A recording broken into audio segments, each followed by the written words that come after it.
people join up, you know. Yeah.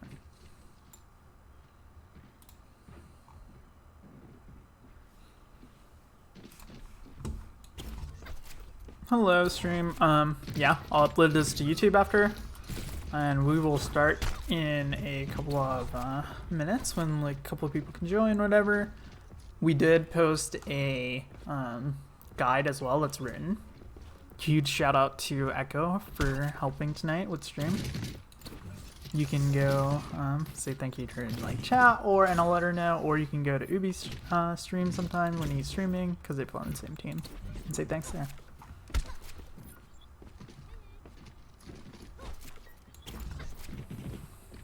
Do you want to try and kill me? This is really fun. Sure, just for funsies.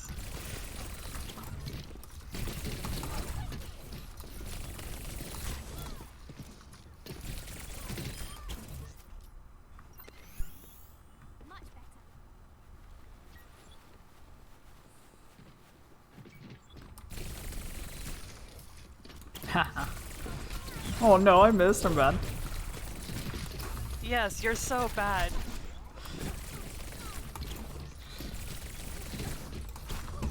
Wait, what? I blinked through the statue. Oh, that's cool. I didn't know you could do that. Hey, I got one. Okay. All is right in the world. Bruh, you said go easy. Hey. You're the one having me play these heroes. Oh. Misjudged the bash. Can't do a diag bash up there. Haha. It's a straight line. Can I get up here? Yeah. Oh, I can't. That's cool. I see you.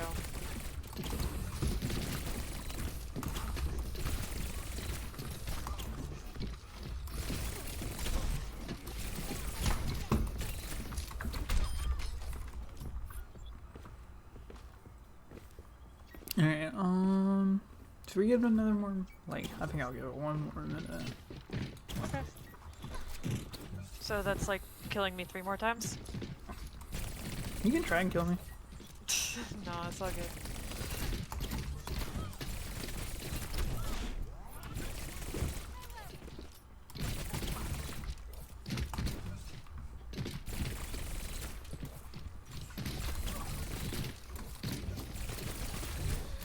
Oh, I tried to block with the pole.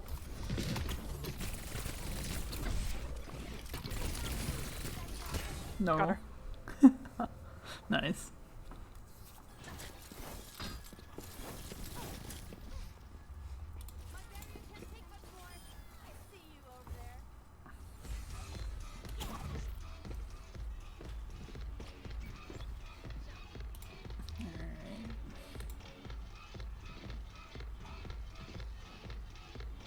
Alright, yeah, I think it's enough time. We can start going over, like, this stuff. Alright, so, caveat to this whole stream. Tracer is a hero that has an exponential skill curve. Tracers get really fucking good. Tracer at a top level is nearly unstoppable. So, don't expect, like, to learn how to just kill a Tracer consistently or anything. A lot of this is about just deterring Tracer, not letting her do what she wants, and get the kill. If you can deter her, honestly, that's good enough. You should, like, your teammates can help you kill her. So I wouldn't be worrying about that aspect that much, but just like a caveat to this. And also, we did make a guide, but I'll just go through the heroes. Like, so at S tier for versus Tracer is Brig.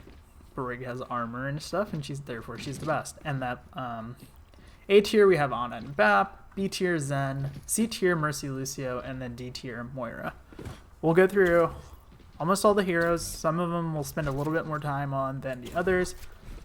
And anytime, just feel free to like toss a question in, and yeah, we can answer that. That's not a problem. And yeah, there's like general tips too. We'll go over some of it, but we're gonna focus on the individual heroes here a lot. And then yeah, if Echo has anything else to add before we get going.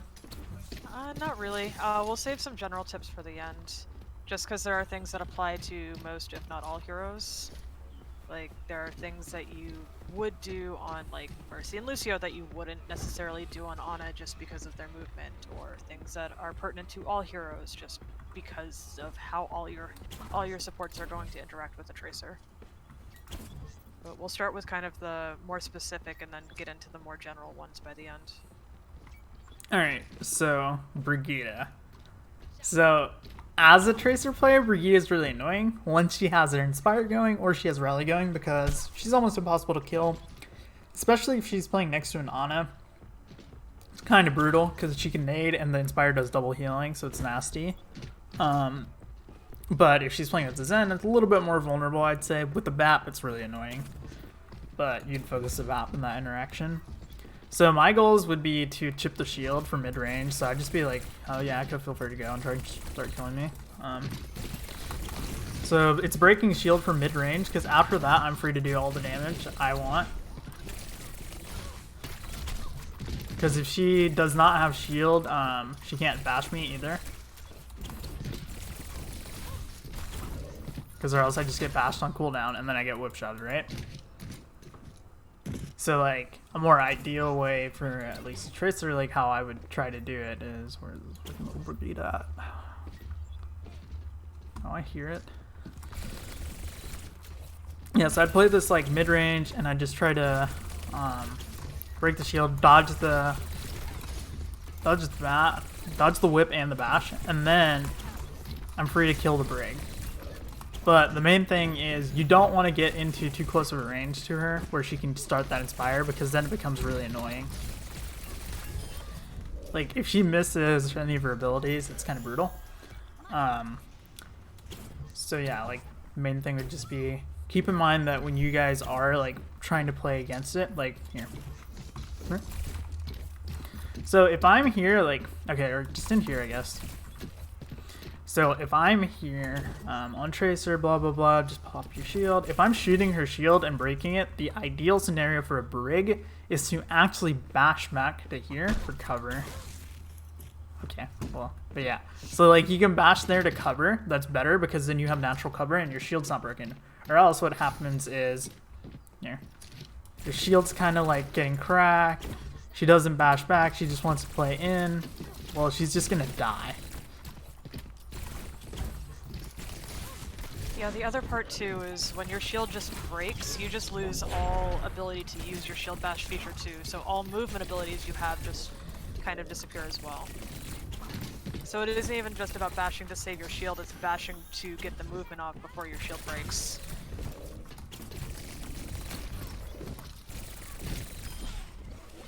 Because yeah, once like she starts walking in with shield, even if like she doesn't have Inspire, a Tracer will be able to kill it. Slash, honestly, what I'm looking for a lot of time, I don't have Pulse right now, but yeah, I will try to crack the shield to half, then stick the shield, because I can just shoot it and break it. So that's where you want to dash away and honestly have up your shield uptime.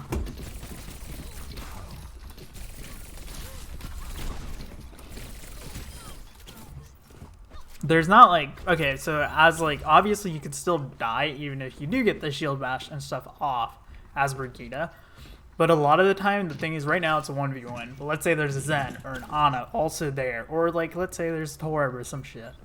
That makes the Tracer not want to go in as much. And honestly, also Brig should be saving her whip shot. She shouldn't be using it like that early. A lot of the time at the exceptional ranges, because it's really easy for the Tracer player to get the kills. Saving it for after she recalls is a pretty good idea because she already used recall, so that's the moment a Tracer player decides I'm going to all in with all my fucking, like, that's it. Like, I have blinks left, I use my recall, I don't care. She's going down with me type deal. And you all in it. So that's where the whip shot's really important. You don't want to just use it like randomly, like try and whip shot me.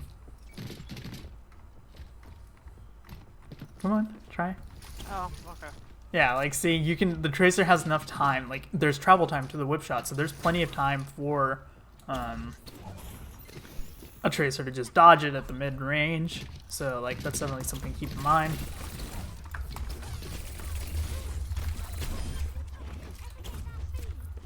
Because if you don't get it off, it's kind of rough. And getting your shield bash off, nowadays at least, it's not a guaranteed kill on a Tracer. So keep that in mind too. It does like, what, 5 damage, I'm pretty sure? Right? Bash? Yeah, bash does 5. Here, bash. Yeah, it does 5 damage. So you're not going to be able to get anything more off of it other than the stun. But the stun's often good enough. Also, here, come to mid. Or like, it's just roll. I need it back. Just come to like mid where it's a little bit more open. So, you can try to bash me. Just like go for the bash, don't try and kill me. But, on a Tracer, you don't want to try and just like bash like 180 or whatever.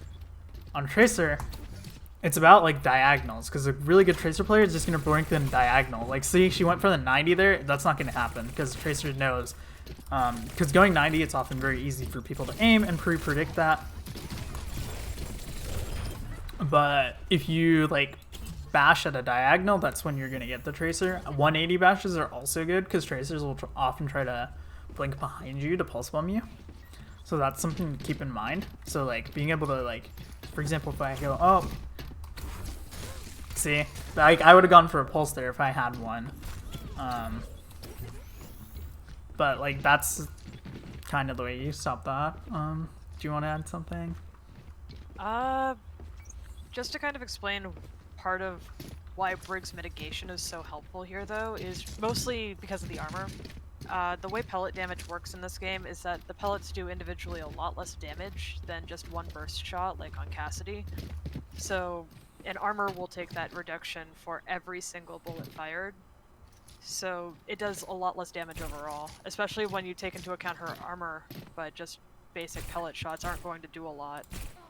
Like that's no armor, or that's armor, and this is no armor. Yeah. Like 2 or 3 bursts I can kill her versus 2 or 3 little bursts. I just get through the armor. Yeah, it's quite noticeable, and it's still the only support who has access to armor outside of ultimates, so it's definitely something to keep in mind. Yeah, and then also oh, sorry. Just to reiterate, this is also not about necessarily killing the Tracer outright. You're almost never in a situation going to be on Brig where you're alone. You're typically going to be assisted by either another support, or like you're going to be supported by like an off tank or a DPS or something else in there. So it's more about these are heroes in order that have longer survivability than some others, where if Tracer just sees them, they're just going to flat out die. Yeah, and then going off of that, also one important tip to keep in mind is, here, just hold up your shield. I'm gonna pulse. Drop it. Or, wait. Oh. Yeah, I need to farm. Yeah, you need to, yeah, that's fine. But yeah, so basically the thing we're trying to show right now is that, Brigitta can drop pulse bombs off her shield if she, like, just blips her shield up on and off. Oh wait, why am I moving? I need to. I can just stand still and shoot. Yeah, no, I think you're gonna hit me.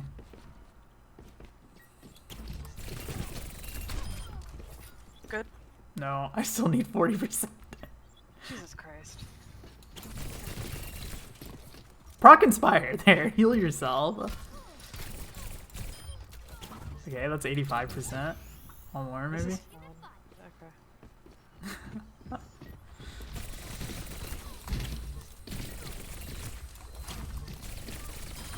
Okay, I have pulse. Yep. Okay. Yeah, the Brig hitbox is ridiculous with the shield. But yeah, so here I'm gonna stick 3, 2, 1. If you drop it like that, you can stick onto you and kill yourself, but if you back away while dropping it, it should fall to the ground a lot of the time. If you move forward, it will always stick to your knee. Yeah. But and then the other thing... Go ahead. You got it. No, go ahead. The other thing is to, we'll talk about more about ultimate usage. Don't rally on your death.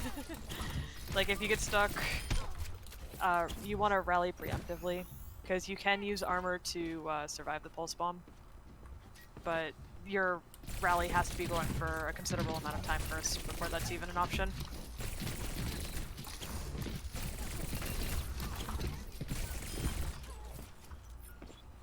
there anything else you want to go over? I wanted to show off the pulse bomb thing. I almost have it. Once you get rally. I have rally. Get HP. Get HP. Get HP. I need to. I'm just. Oh, that works too. Yeah, I just need to farm. That's fine. I'm 15 off. Somewhere.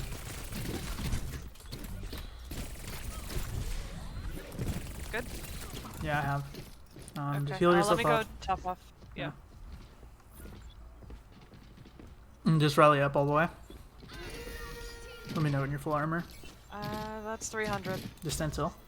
There you go. Look. Wait, what? You died? Yes, you do. Huh. I swore you could live it. 300. Yeah, but armor does 5 mitigation. Maybe they. Oh, I stuck you. I have to throw it on the ground. That's what it is. Yeah, it's the burst. It's not the stick. Yeah, so one thing to keep in mind is a Tracer player would, a lot of the time, I'm not going to go for the direct. It's whatever, we don't have to go through it. But I'm not going to go through the like process of like staking her directly. A lot of the time it's better as a Tracer to throw your ultimate on the ground. You can switch heroes if you want. Okay. It's a lot better to throw it on the ground so people don't know that they're stuck. And for Brigitta, if she's not stuck, she doesn't take that 5 damage from the stick, so she will just survive pulse bomb. If she's fully rallied up versus if she's not, she's just gonna insta-die. So that's something to keep in mind. Because a lot of the time, pulse bomb doesn't stick to you as Brigitta. It could be your co-support that also happens to walk into you. Or like a diva or some shit that just flies into you because they hate you.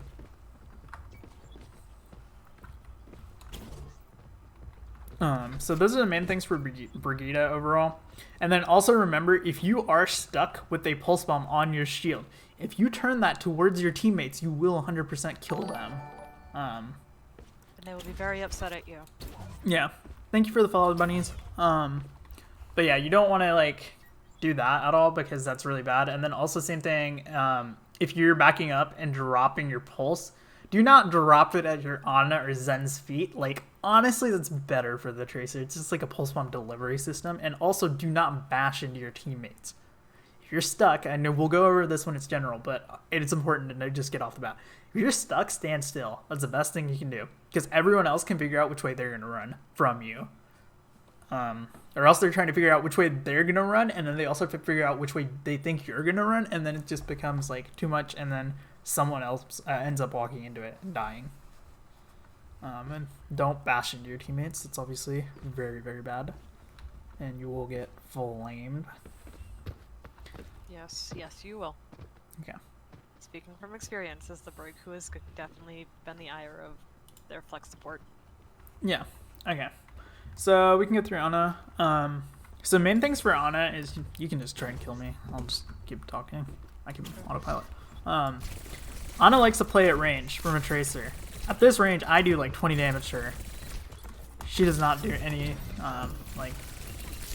but she does way more damage to me. Like, see, I can't even really get close. I'm doing like 30 damage a clip. It takes me like 17 fucking clips to do something, you know? Which that's really unfortunate. Here, she used sleep already. She has nade. She used nade. I'm I couldn't heal. Yeah. Well, you're dead. But yeah, if she uses her abilities like that, that is one thing Tracer players are looking for sure. I'm behind you.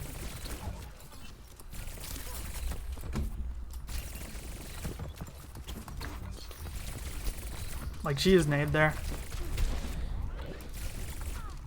So, I'm definitely looking for a hunt a lot more. She has sleep. Need to be careful of that. Oh, wait, I blinked. Game.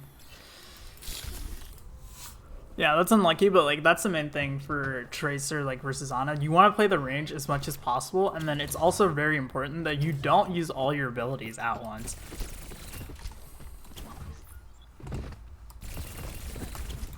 Like here, I'm just waiting to all in the Ana. I'm waiting for her to use abilities. She's nade.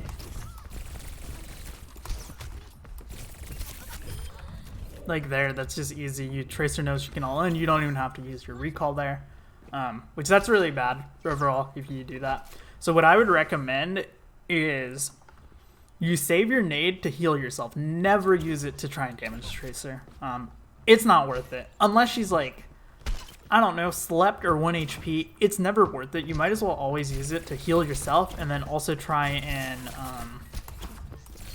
like purple the Tracer. Now Tracer's gonna know that and they're gonna try to play around that for sure, but then see, after you use nade, you're a lot more vulnerable. You can hit the sleep, obviously. You can do that, that's great. But that's not something expected, I guess. One thing to look for when you are trying to sleep, if you can remember what the Tracer recall to, that's a very easy sleep for you to hit. You can't do much against Pulse Bomb. And then also there is a combo here. Do you want to sleep me? Where are you at? Oh, I'll come here. Come to you.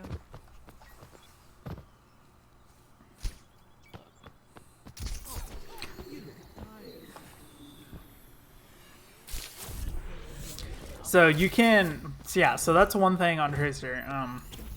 Tracer can recall if she's quick enough. If she's not quick enough, you might be able to nearly get a kill on her with sleep nade punch combo. It gets her down very low. It's shoot nade punch. Yeah.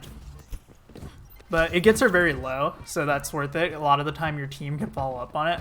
It's often better to just let someone else, like a Cassie or Ashe or Tracer or whatever. Like, if you and a Tracer go on it even, you can easily kill the Slept Tracer, or just let your, like, Hanzo dome it.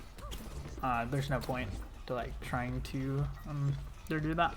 And then also for sleeps, do not aim where she's actually at presently. You have to aim, like, where she's going to blink. You want to aim at 1 blink distance away, because Tracer can get slept at her initial point during a blink, as well as her final destination. So if you hit either one of those predictably, she'll get slept, and she'll get, like, rubber banded back.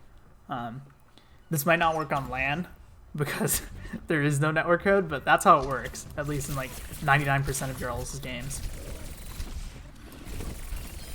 And then another tip that UB kind of put into in this is, if you do sleep a Tracer and you don't think you can get the combo, there's no harm in just holding your nade and then waiting for the recall. So punching them out of their sleep, letting them recall, and then nading the ground where they are.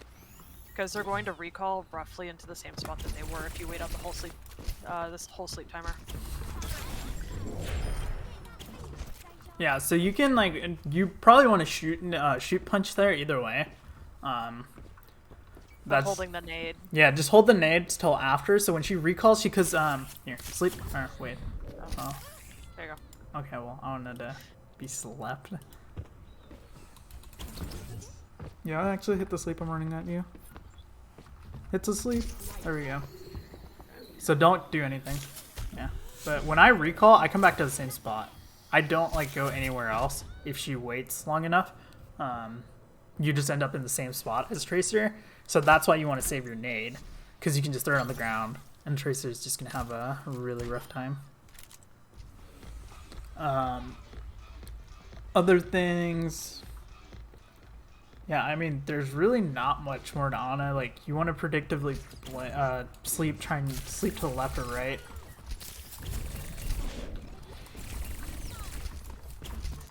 You do not want to try and shoot at her. That's kind of like, because she's always going to be out of where she's standing unless she's bad. And then other than that, for Ana, I would also say, just play range, play high ground. Tracer has a really hard time getting to high ground. So just play, like, yeah, play there. Like, I have to do weird shit. Like, I can't get, okay, that's not even possible in this map. On this spot. But I have to run all the way around to the stairs to get to the Ana. By that time, there's probably a Brigitta or Lucia or some shit that can help. All the way there. Like, it's not gonna, like, it's not feasible in a real game where it's gonna take, like, 15-20 seconds. Ana's left 100% alone. Like, someone else will come to help. She'll get some of her cooldowns back. So playing high ground is really effective. Because Tracer can just, like, juke a lot of the shots and everything. I'm not even, like, moving my mouse. I'm aware. We already recognize that this is my least played support. Yeah. So, a lot of what I'm doing here does not stand. But yeah, those are like the main things. And then also, if someone is stuck by a pulse bomb, you can nano them as Ana to get them to live. A Brigitta would be a good example of a target. If you have a Brig duo with you, just like what you want to do is you just want to like ult them immediately, and they will tank the pulse bomb. If Tracer gets antied and recalled, does it go away? Yes. It's the same with anything. So if she gets dynamited too, she'll just recall often after. Or if you get stuck with like echo stickies, what you can do is you can recall. Oh, well, I juked it. Sorry. 6 seconds. 2. Wait, I recalled. You punched me. It's your fault. I have it. You good? 5. Yeah, just purple me. Yeah. See, if I can just like, just make it go away. So that's really helpful overall. You can swap. Okay. Bap's next. Yeah, I got it.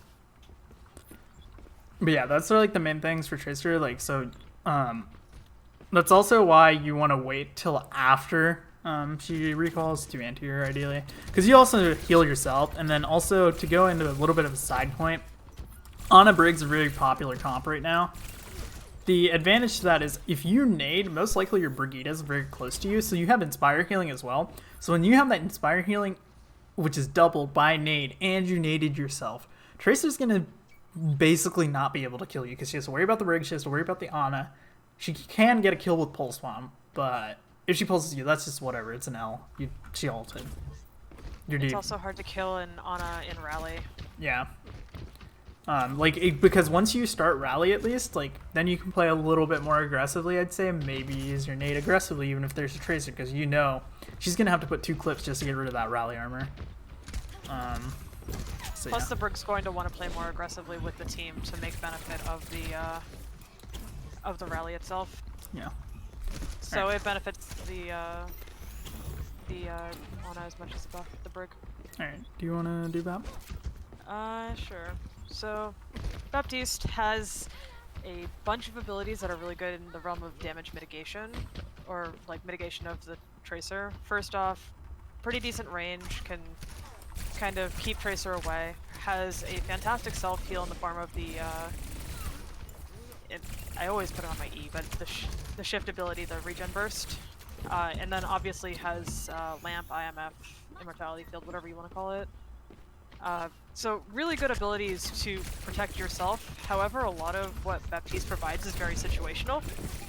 So if I use my lamp now, like, great, I'm alive. But what if I needed it later for like my Reinhardt or for like my Orisa or somebody who on the front line is going to need it? It's a little bit more situational in that regard. Yeah. So yes, you keep yourself alive, but at the same time, it's far less beneficial for your team, even if it's good for you. A lot of the same tips that apply to Ana also can help out with Baptiste. Only Baptiste has more movement abilities to get away. So a lot of Tracer's approaches, you can kind of stay a little bit more at range. It's a little less effective than Ana at range. When you get down to about half health, that's the best time to pop your Regen Burst if you're going to look for it. And then IMF, it's a last-ditch effort, but if you need to use it, like if you're going to die, then that's probably a good use. But yeah, one more thing for the Regen Burst. When you're doing the Regen Burst, start it at your bottom, but immediately jump after. Obviously, I'm not counting into like things like there's a Widow peeking you. Like if there's a Widow peeking you, yeah, well just take the L and drop your lamp, because else if you jump up, you're gonna get domed. But you want to jump up like that with your here. Just jump. All right, coming down from here. Ready? 3, 2, 1, jump. But I do less white, and I fucked up. I didn't hit a single shot. But like, but my damage, like, as you see, when it goes, like, when she was at the bottom, she was taking a ton. When she's at the top, she's already back almost half HP. Tracer does very little, like, because it's just enough out of Tracer's optimal damage range, so she cannot one clip. No matter how hard she tries, she will not be able to get it off. At best, it's a 2 clip.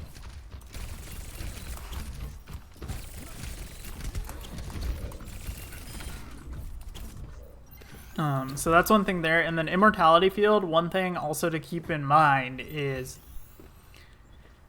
if you use Immortality Field for a Pulse Bomb, that's not a bad trade, but when you're doing that, shoot the Tracer as much as possible while you are in your Immortality Field. You're already immortal, because what a Tracer is going to be doing, ideally, is they're going to be shooting the lamp while like you're stuck or whatever, like, because they want to get that out of the way. Or what a Tracer can do even, and also be ready to heal your teammates right after, because Tracers often what we'll do is we'll stick something even though it's in a lamp, because as soon as that lamp breaks, they're dead because they're so low.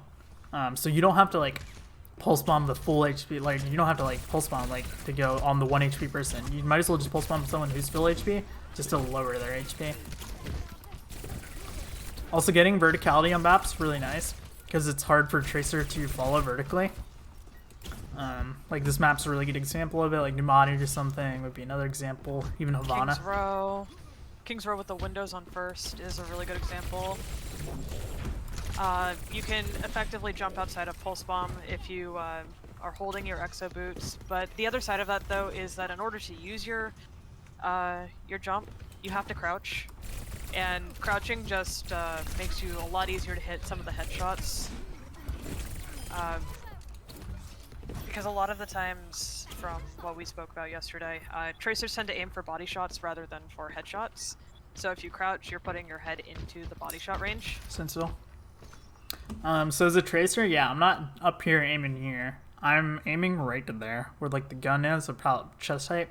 Because the advantage is, you see how some of my shots are headshots and some of mine are body shots? That's how you get a consistent one clip. You can also just aim mid-chest like here. I can do that and I can just get the kill straight off of just aiming mid-chest if I'm closer. But if you crouch, like here. And I'll do the same thing but crouch. I'm just aimed at her head. It's like insta-kill. Like there's not much you can do. So that's one thing to keep in mind. Now that's only against Tracer. Like other heroes like Ashe and shit, yeah, if you throw in crouches, it's gonna be fucking harder because they have to predict and go for the headshot. Now, some Ashe players will just aim at the bottom of the chin, but that's like, I don't know. They're weird little players like me. Also, your jump is very good at getting out of Pulse Bomb, because one thing Tracer sucks at is she cannot Pulse Bomb up very effectively. Because of the arc of Pulse, it doesn't go very high. So if you jump up above the map, it won't happen, but just be wary of your landing at that point. Because wherever you land, she can just clearly throw it on the ground, and you can land into a pulse and die. Same with like a Sig Flux. Tracer won't like try to stick someone in the Flux, they'll just throw it at the ground.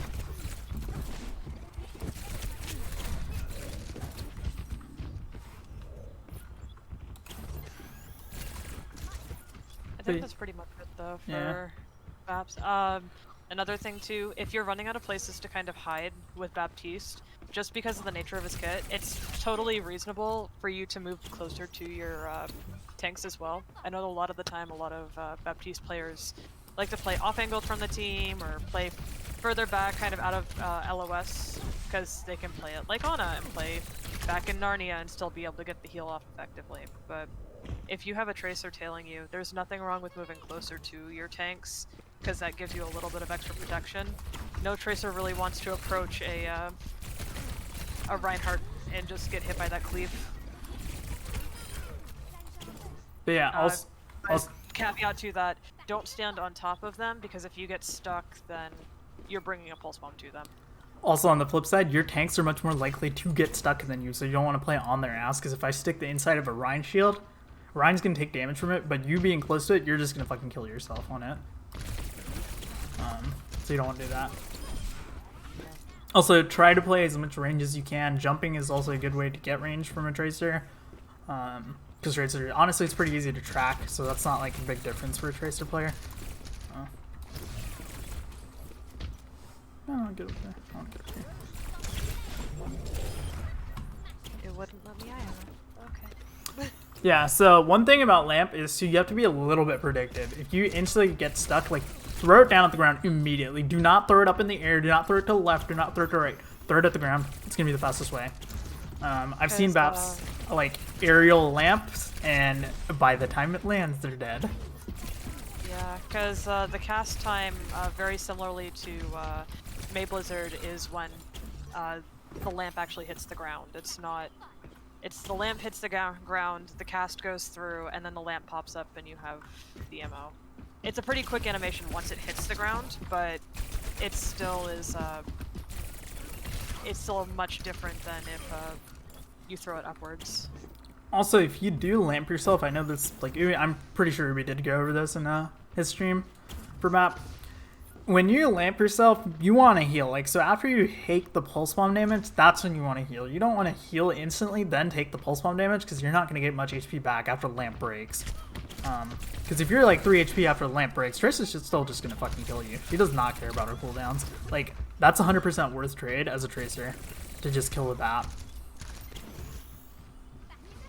If you're running a Baptiste, you're typically counting on them to be the predominant damage dealer, or the predominant healer. Yeah. So, very rarely in like mid-high tiers do you see like on a BAP. At least now. It used to be more popular, but that was back when Baptiste first came out. Yeah, and then one of the best things, like, against a Tracer also is BAP Rig's really good, strong.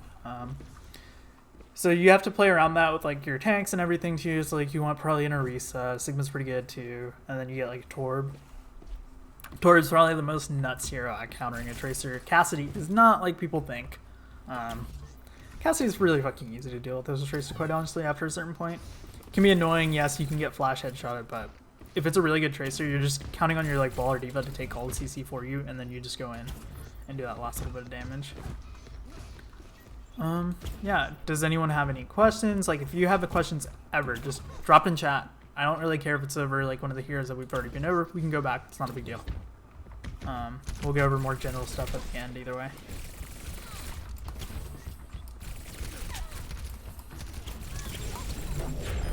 Well, that was a good stick. I guess it's Zen. Yeah, you gotta tell me.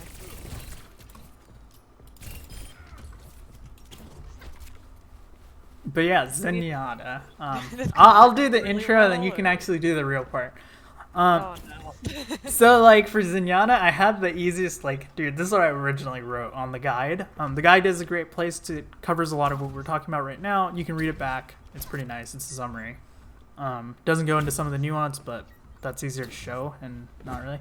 But if you can play, like, fucking Jonak and just kill Tracers left and right because you're mechanically gifted, I'm not here to tell you you can't do that. Like, you can 100% do that, but a lot of the time, Tracers also become as mechanically gifted as you are. So the higher you go, and you get better, Tracers get better too. And Tracer peak, or I would argue, is better than Zenyatta. Just like, I'd argue she's better than any support. Like, Tracer can't really do, or like Zen can't really do much against a Tracer. Recall and all that. The best thing he can do is Discord. What else do you want to cover? My voice is slaying. No, you're fine. That's pretty much it. If you see a Tracer approaching you, definitely put the Discord on her. Sometimes it'll discourage a Tracer from going in. If she's taken any form of damage, it could force an early recall. And then after that, it's hitting your shots, playing in a place where you're safer, trying to get closer to a teammate to help you out. It's pretty straightforward for Zen. It's hard to just say get good, but oh, and then you can also like pre-peek shots sometimes. Like you can kind of charge your Orbs of Destruction, your right click, and then if you know she's potentially coming around a corner, that's a good time to fire it. Discord either forces her to wait or engage. Also, Discord gives you one major advantage, and that is you can see where the Tracer is by Discording her. Yeah. Keeping track of a Tracer is often very good, because if you can keep track and call it for your Brigitta or something, because you ideally have to deal on Zen, then they can pay attention too and help you out. Like, most Tracers will wait. I know that he was under the stairwell. But yeah, Zenyatta overall has a very big head hitbox, so that's something to be careful of. And then also what Tracers like to do is we like to come in from the top, because Zen's not going to really see it, and his head hitbox is bigger from that angle. So it's just kind of free. Also, Tracers often will, like, playing range Zen. Same like with almost all the heroes, playing range is pretty good. Brigitta's the only one that kind of needs to be close to get her kit off, but the rest of it you might as well play at range. But there's not much a Zenyatta can do, like, versus a Tracer solo. Getting the Discord on is very good because it helps your teammates benefit from that. Like, your teammates overall. Oh, I'm so greedy. I wanted that. Your teammates overall can, like, help you shoot. One shot will deter her. Also, one other thing is you can Discord headshot melee a Tracer if you are good enough. That is a consistent way to kill her rather than going for 2 headshots. And also charging your 5-4 is a good idea, but also remember one more thing. I guess I didn't add this on the guide, but that is a really good point. One thing a Tracer player is looking for is right after the 5-orb goes off and it misses, that's when I want to go in. Because I know that at that moment, I'm kind of safe because the Zen's in that refractory period where you can't instantly shoot you, / it's only like 1 orb coming at you. Which can be a headshot, but that if you play out of the melee range, it's not going to kill you. Also, there's a chance that he's been spamming the orbs as well, so there's also a chance when you go in after that he's forced to reload. Yeah. Shouldn't always expect it, but definitely helps. And then, did you want us to talk about Transcendence? Or? Yeah. I have Pulse. Okay, I almost have Trans. I'll build it if I can hit you freaking once. There it goes. Okay, so with Transcendence, it's basically the only ultimate that allows you to consistently survive a pulse bomb. Like, you can stick me. Like, this is totally a fine option. This is definitely usable. If you have no other application for it and you want to use it to live, totally understandable. There are some maps where the spawn is so far back that if you don't use it then, you're kind of in a situation where you're going to die with it and potentially can't get it off until the map like moves to the second point if it's 2 CP. You basically have no opportunity to use it and you're holding onto a Transcendence that could be useful. However, 2 things with that. One, if you get stuck with Transcendence, you're in a situation where you could potentially bring the pulse bomb to somebody else and you have the invulnerability, not other people. And then the second thing, sometimes it's better to hold the Transcendence for other ultimates. So if you know that you're holding it for like Blade, or if you're holding it for Flux, or if you're holding it for like Grav, like there are reasons why you would hold on to a Transcendence even if you got stuck. You might be playing with a Baptiste and the Baptiste can commit Lamp for it. It's all about communication on getting stuck. So there are situations where you can use it and should use it in getting stuck, but there are also situations where holding it might be better. Also, and then also you can also chase a Tracer with it if she runs out of blinks or recalls when she throws the pulse bomb. Yeah. That can be fun. Also, one thing Tracer like, don't shoot me, don't shoot me. Okay. One thing Tracer likes to do, so there's a Zen. Pulse bomb often comes in from the top ropes because recalling to high ground as Tracer is very good. So what can happen a lot of the time, it works sometimes as a bait, honestly, in some Zens. You just go over the top with a melee, and they think a pulse bomb's coming, because her melee and her throwing animation honestly look very similar, without the little flash to it. So that's something to keep in mind. You can try to get baited that way. It's the same with like a Sombra Translocator. Just over the top, they come in with a melee, you'd think. Or a Genji dash straight up. Yeah. That's another one that baits him out. Yeah, so for Zenyatta though, that's like something to keep in mind. Overall, like you just want to be careful of using Transcendence too early, because Tracer's Pulse is to force out Transcendence. It's worth. What's the timing on using Trans though? After you get stuck, you might as well just use it instantly, or if you. No, if you know the no, timing, you should not wait till wait to use Trans. Don't play the game, because she could also continue to shoot at you and kill you while you're holding onto the pulse bomb as well. Yeah. It's better you see yourself get stuck, you hold Trans, and you either stand still or you get away from your team if you're in the middle of your team. Also, one more thing, when you don't see the stick, well, okay, one, you can get one clip, so remember that. But the other thing is when you don't see the stick, a Tracer player will throw it at the ground. It's often very useful to throw it at the ground because people don't think it's their stick. They're not sure who's stuck, so they feel like a sense of safeness, which they shouldn't be feeling.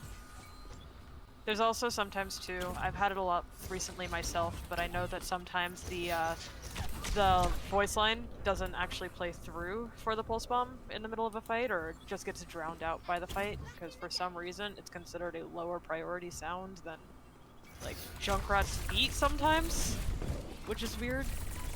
But sometimes you just can't hear it, and the second you hear like the ticking, that you should be like spamming the Q button if you want to use it. Yeah. Also, if you think it fell near you,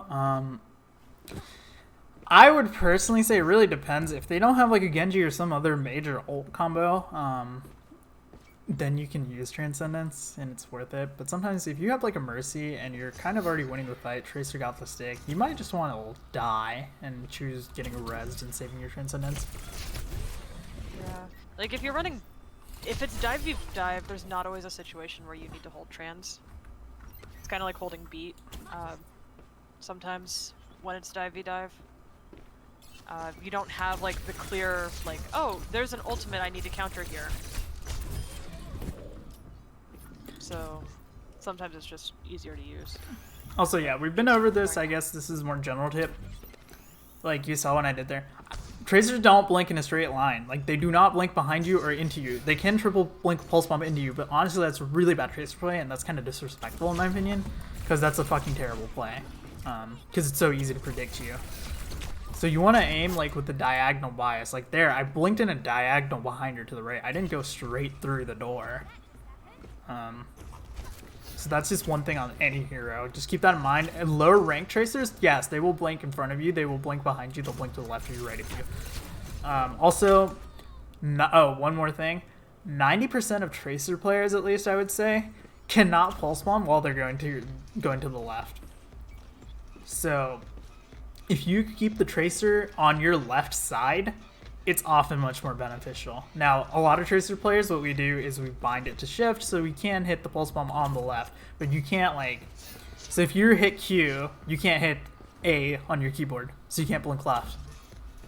Because most people will use their ring finger in order to hit Q. Yeah. Not their middle.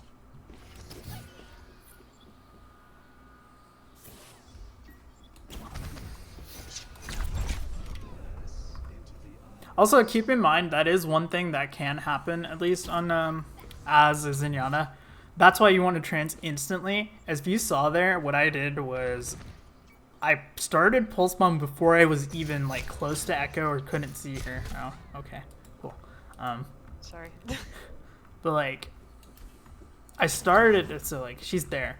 I start Pulse Bomb here, and then I blink into her, so she has no reaction time, and the pulse is already stuck, because it cancels the animation of the stick, so that's a little bit faster. You can do that. People do it on Zenyatta's and Lucia's and shit, just because you can insta-kill them before they can even, or even a BAP. It's very good, because you can just get insta-killed. That's why you want to pop trans instantly, if you were decided, hey, I need to live here. Because oftentimes, if you live at Zen, you have Discord and shit. You're valuable in mid-fight. It's more valuable than using your ult. And ideally, if you get stuck, you can also push a little bit more forward because you are using trance. So yeah. The downside though of doing the blink in is a Zenyatta is typically going to keep trained on you, and if you blink that close, what happened there was I was able to just throw a headshot into the Tracer when she went to go stick me. So it is a risk reward sort of play, but sometimes trading your life for a Zen that might not have trans is worthwhile. Also, a lot of the time as Tracer, you get back much faster than Zenyatta, so if I did that on 2CP or something where I died but I got out trans, well, guess what? I'm back in 15 seconds for the next fight.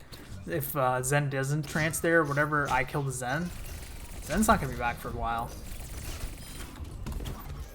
Also, Zenyatta has a pretty big hitbox, so keep that in mind, even at the mid-range, whatever.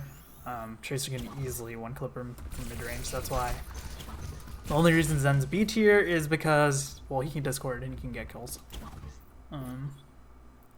Versus the last three, which it's more play your life, play to survive sort of orientation. Yeah, Some These are people don't heroes. have Q as the ult binding. Yeah, that's true, Saya, but a lot of the people do. Even a lot of Overwatch League pros, they still have Q as their pulse binding.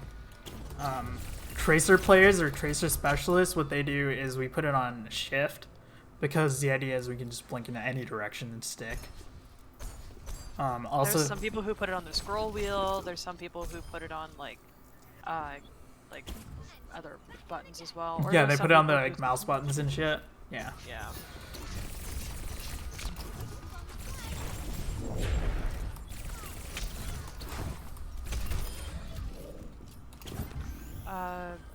Yeah. Anything else on this? I think that was... That's all I'm saying, unless more people have questions. Get the Discord early. It's terrifying. Play as far back as you can if you can get out of a range. Playing corners is also very good. You don't want to play out in the open. That's a general tip, but if you play a corner, only half of Tracer's pellets are most likely going to hit you. So if you get hit by half the pellets, it's much better than if you just get hit by a whole pellets. You'll actually live versus you insta-die. And also, Tracer is going to fuck up a lot of the time. And the corners are big enough where usually if you're trying to pulse someone, it'll just catch the corner. But on the flip side, keep in mind if you are playing in your corner, Tracer can just pulse the wall. So, something to keep in mind. Mercy, this is all you. Cool. Okay, so Mercy... obviously Mercy's kit is not really conducive for fighting. If you're in a situation where you have to fight a Tracer, you're kind of going to likely die. Like, sure, I can do quite a bit, but she's likely going to either one clip or two clip. Tracer's pellets individually can also stop your self-heal, because in order to self-heal you must be out of no longer being damaged for a solid second before it'll recast. So there's almost no situations where you should be kind of actively engaging with a Tracer unless your team's dead, if you have no options, if she's won.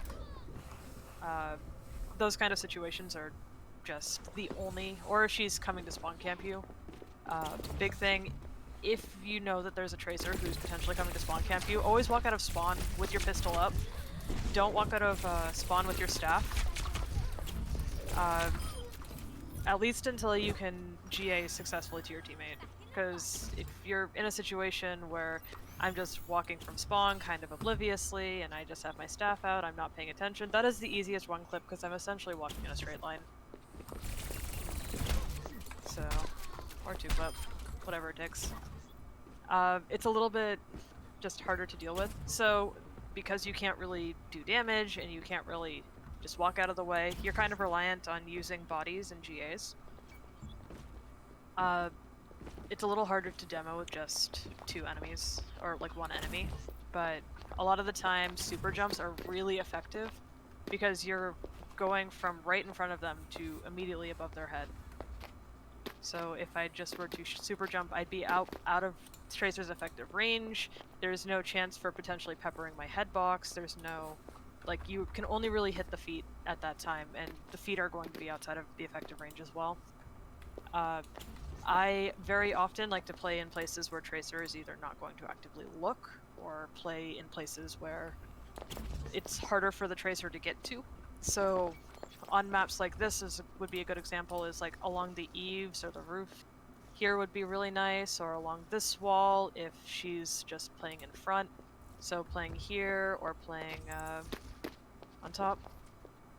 Oh, this would be helpful. Yeah, I'm gonna throw it into fine. a different mode. That's fine.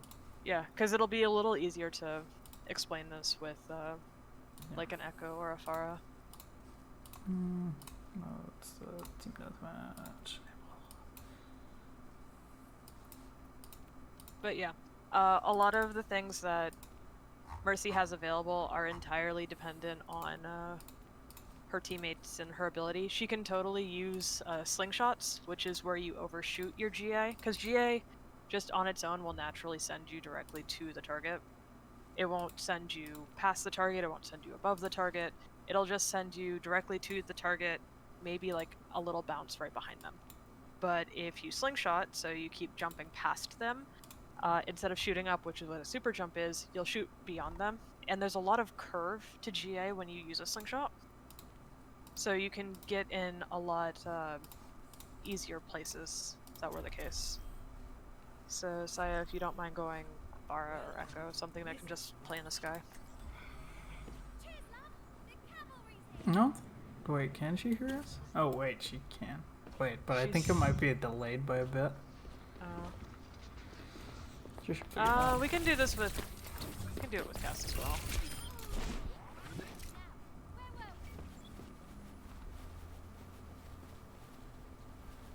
Where's the little Cass? Time to hunt. I'm bringing her. Okay. So, don't shoot. So, like, right here. Right here, please.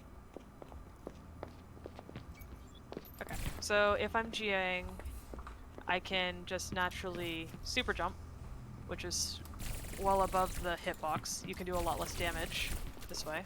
But you can also slingshot, so instead of holding crouch when I go, I'm just going to go past. And it's going to send me in a curved direction, not necessarily straight to, and it's a little bit harder to hit some of those shots. That way you can kind of help pocket, but put yourself in a position that's at least temporarily safer against the Tracer. You can put yourself in a situation where the Tracer has to approach a teammate that they might not want to. So, for instance, they might want to stay as far away from like a Roadhog as possible, because Roadhog does a ton of damage, or if the Cassidy gets the flashbang off, items of that nature are pretty safe locations for a Mercy to stand, and she can keep them topped off and healed, and it becomes a bigger threat than just trying to kill the Mercy sometimes. Especially at some ranks, a Tracer does tunnel a little bit, so they either have to focus at killing me or killing my teammate, but they have to chase me basically to Narnia to try and kill me. Meanwhile, by wasting all this time trying to kill my team or kill me, they are not paying attention to the teammate that is likely also in this fight as well. Hold on. I need to farm Valk real quick. This is also true for dives as well, but if you get dove and there's a situation that occurs where you're just going to die from the never-ending pellet damage, because D.Va just shooting at you will cancel the 1 second delay, whatnot. It's totally okay. So then focus me a little bit more. Yeah. So yeah, so it's totally fine if I'm Valking to get out of the fight, because now, even though Tracer's shooting at me, my regen doesn't cancel if I get hit, and I can position myself to a much safer location outside of Tracer's range. So, because beam doesn't break for a much longer time. Also, if you go for reses, be aware that the Tracer might guard it.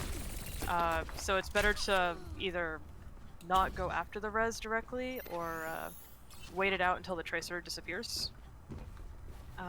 Biggest times when that would be applicable would be sometimes the Tracer will think that you've left the body because they can't count to 10.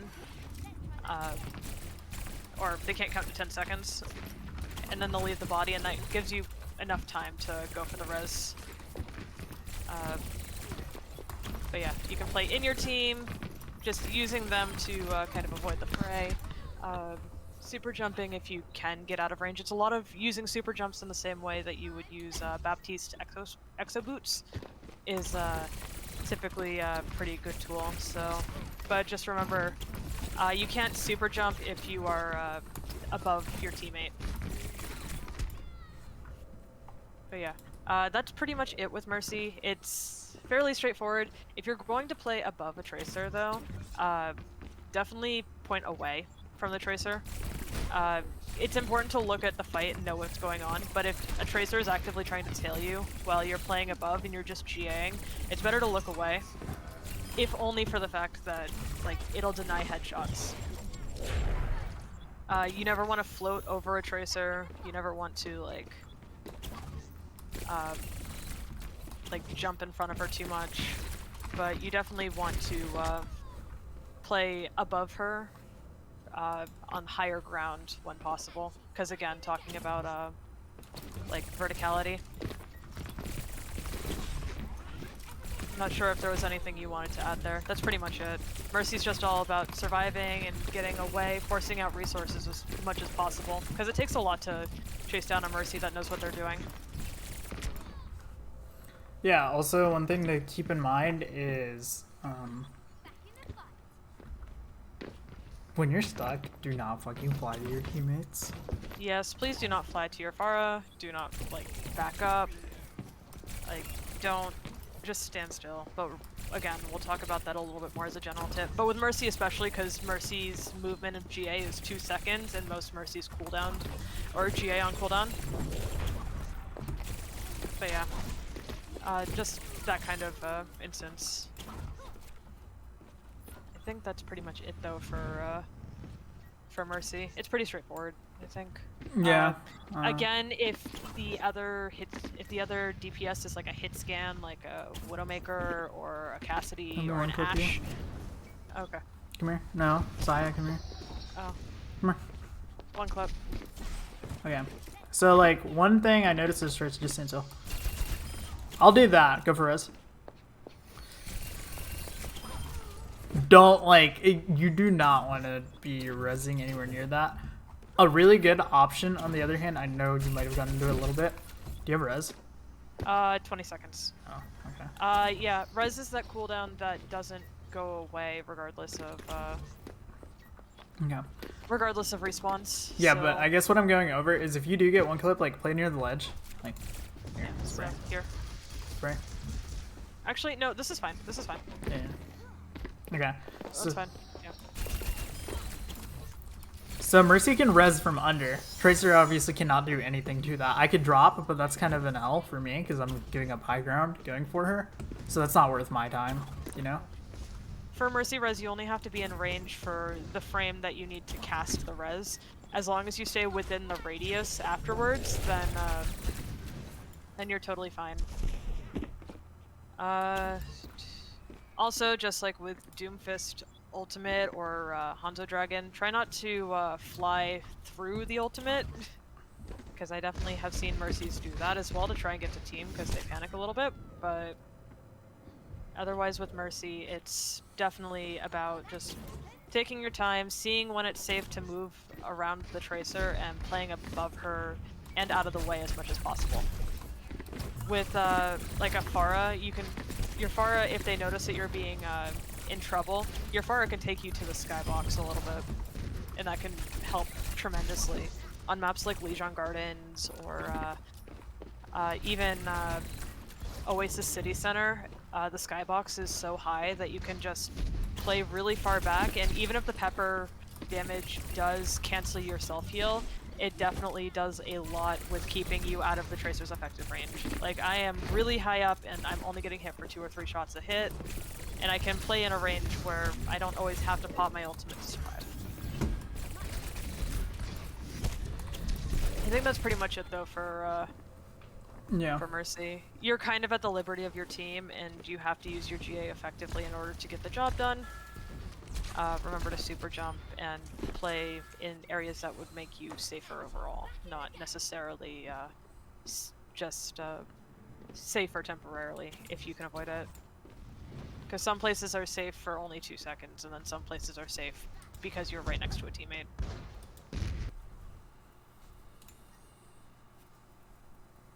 Thank you very much, Saya, for Thank you. being the Pharah. But yeah, that's kind of it for Mercy, though. Lucio, on the other hand, Lucio is probably the one matchup that I was trying to figure out. For reference, I play a lot of Lucio. Lucio is easily my most played hero in this game. I have never had a situation where I've had to, like, go and duel a Tracer. Or it happens so infrequently, because the Tracer doesn't really want anything to do with the Lucio. Lucio doesn't really care anything about dealing with the Tracer. Lucio can easily get out of the Tracer's range if they want to. Lucio can play along walls and out of range and make it just be super, super annoying for the Tracer to deal with. By the time that Tracer does much of anything, the Lucio is going to be far enough away that it's kind of inconsequential. Also, on the flip side, as a Tracer, we're not really scared of Lucio either. It's not like Lucio's fucking terrifying and he's gonna come in and kill us, you know? Zen, like, there's a little bit more respect. Ana, there's a lot of respect. Same for, like, Bap. There's a little bit of respect given there. But for Lucio, if Lucio's stupid, if you're stupid enough to try and, like, red shell a fucking Tracer, you're probably gonna die. That's just the way it is. Like, look, she has to run because she's half HP right there. That would have been one more clip and she'd be dead, you know? Yeah. I go for you and your Lucio? Yeah, that's true, but that's because, like, honestly, is like, here, can you just, like, here, let me shoot you a little bit and just start running. I have all my blinks. Like, see, I can't keep up where I can do effective damage. I lost it. I have every single blink right there. And that was just an amp speed to get away. Even on heals, your wall ride, if you jump off a wall, you get 30% additional movement speed for that jump, so you can get away fairly quickly. Also, yes, that is true, though, that a Tracer can hunt a Lucio. If they so desire, it's just such a massive fucking waste of cooldowns and time, because they can do that shit. Now, do you want to try and come in the room? Because I know a lot of little fucking Lucio players do this shit. What do you mean? Oh, in here? Yeah. Yep, try.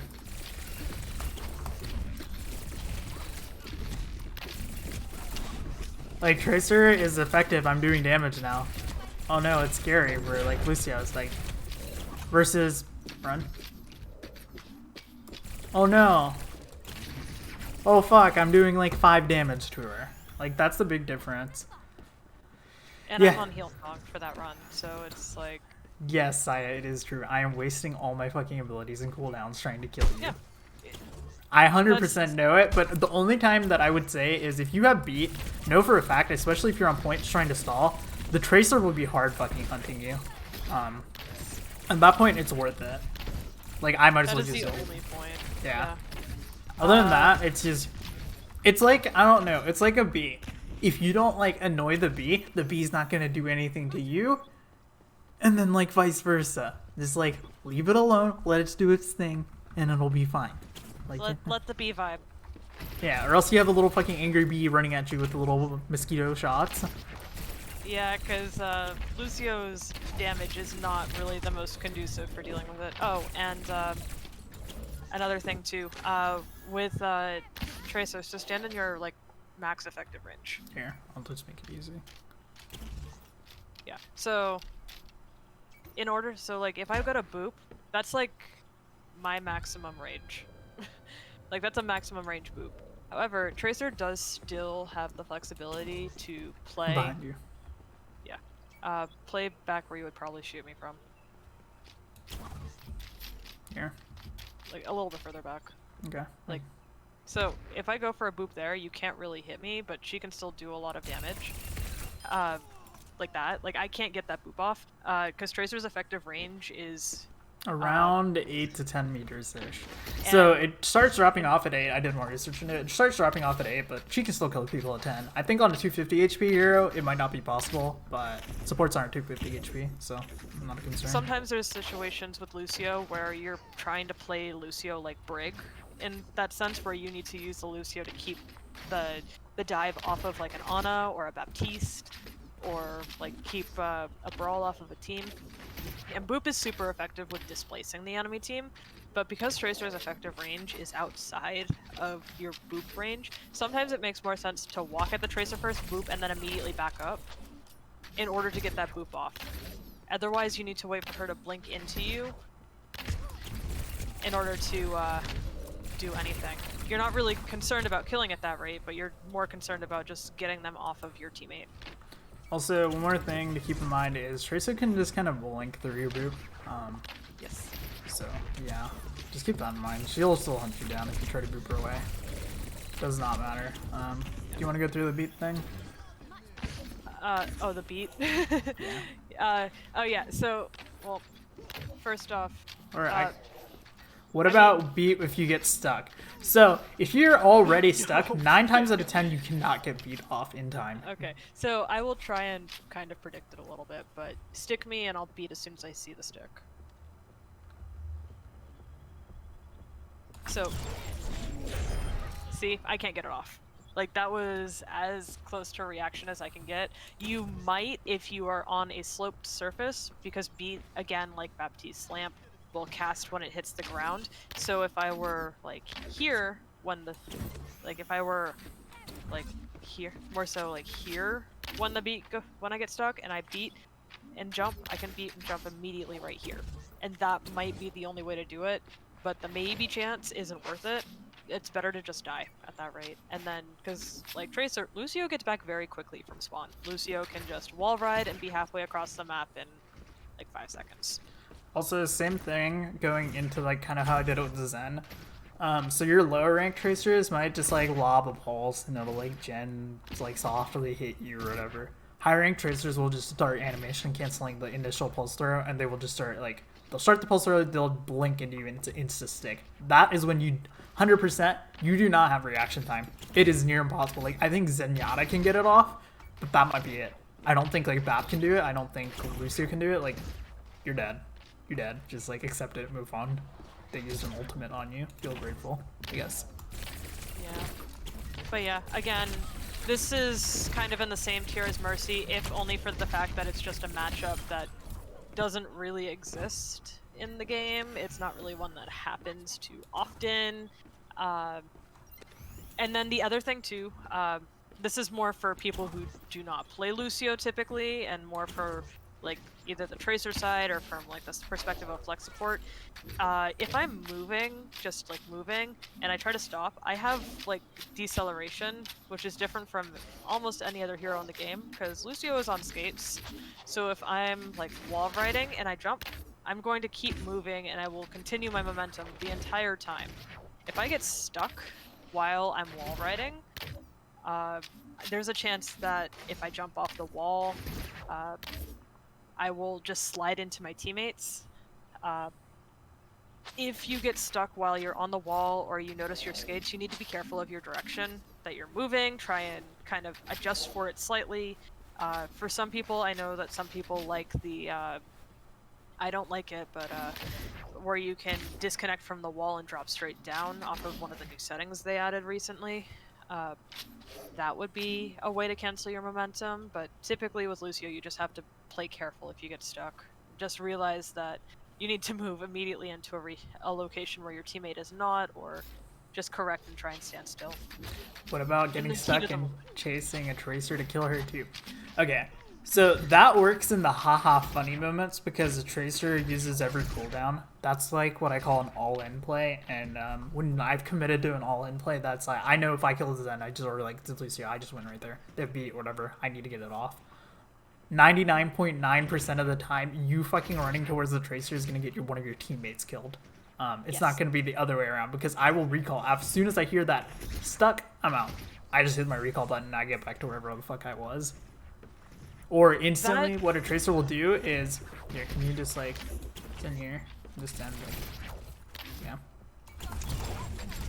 Like, that's the best you can do, right? But yeah, that sort of play is way more effective for tanks than it is for supports, because tanks have the natural beefiness to survive a pulse bomb.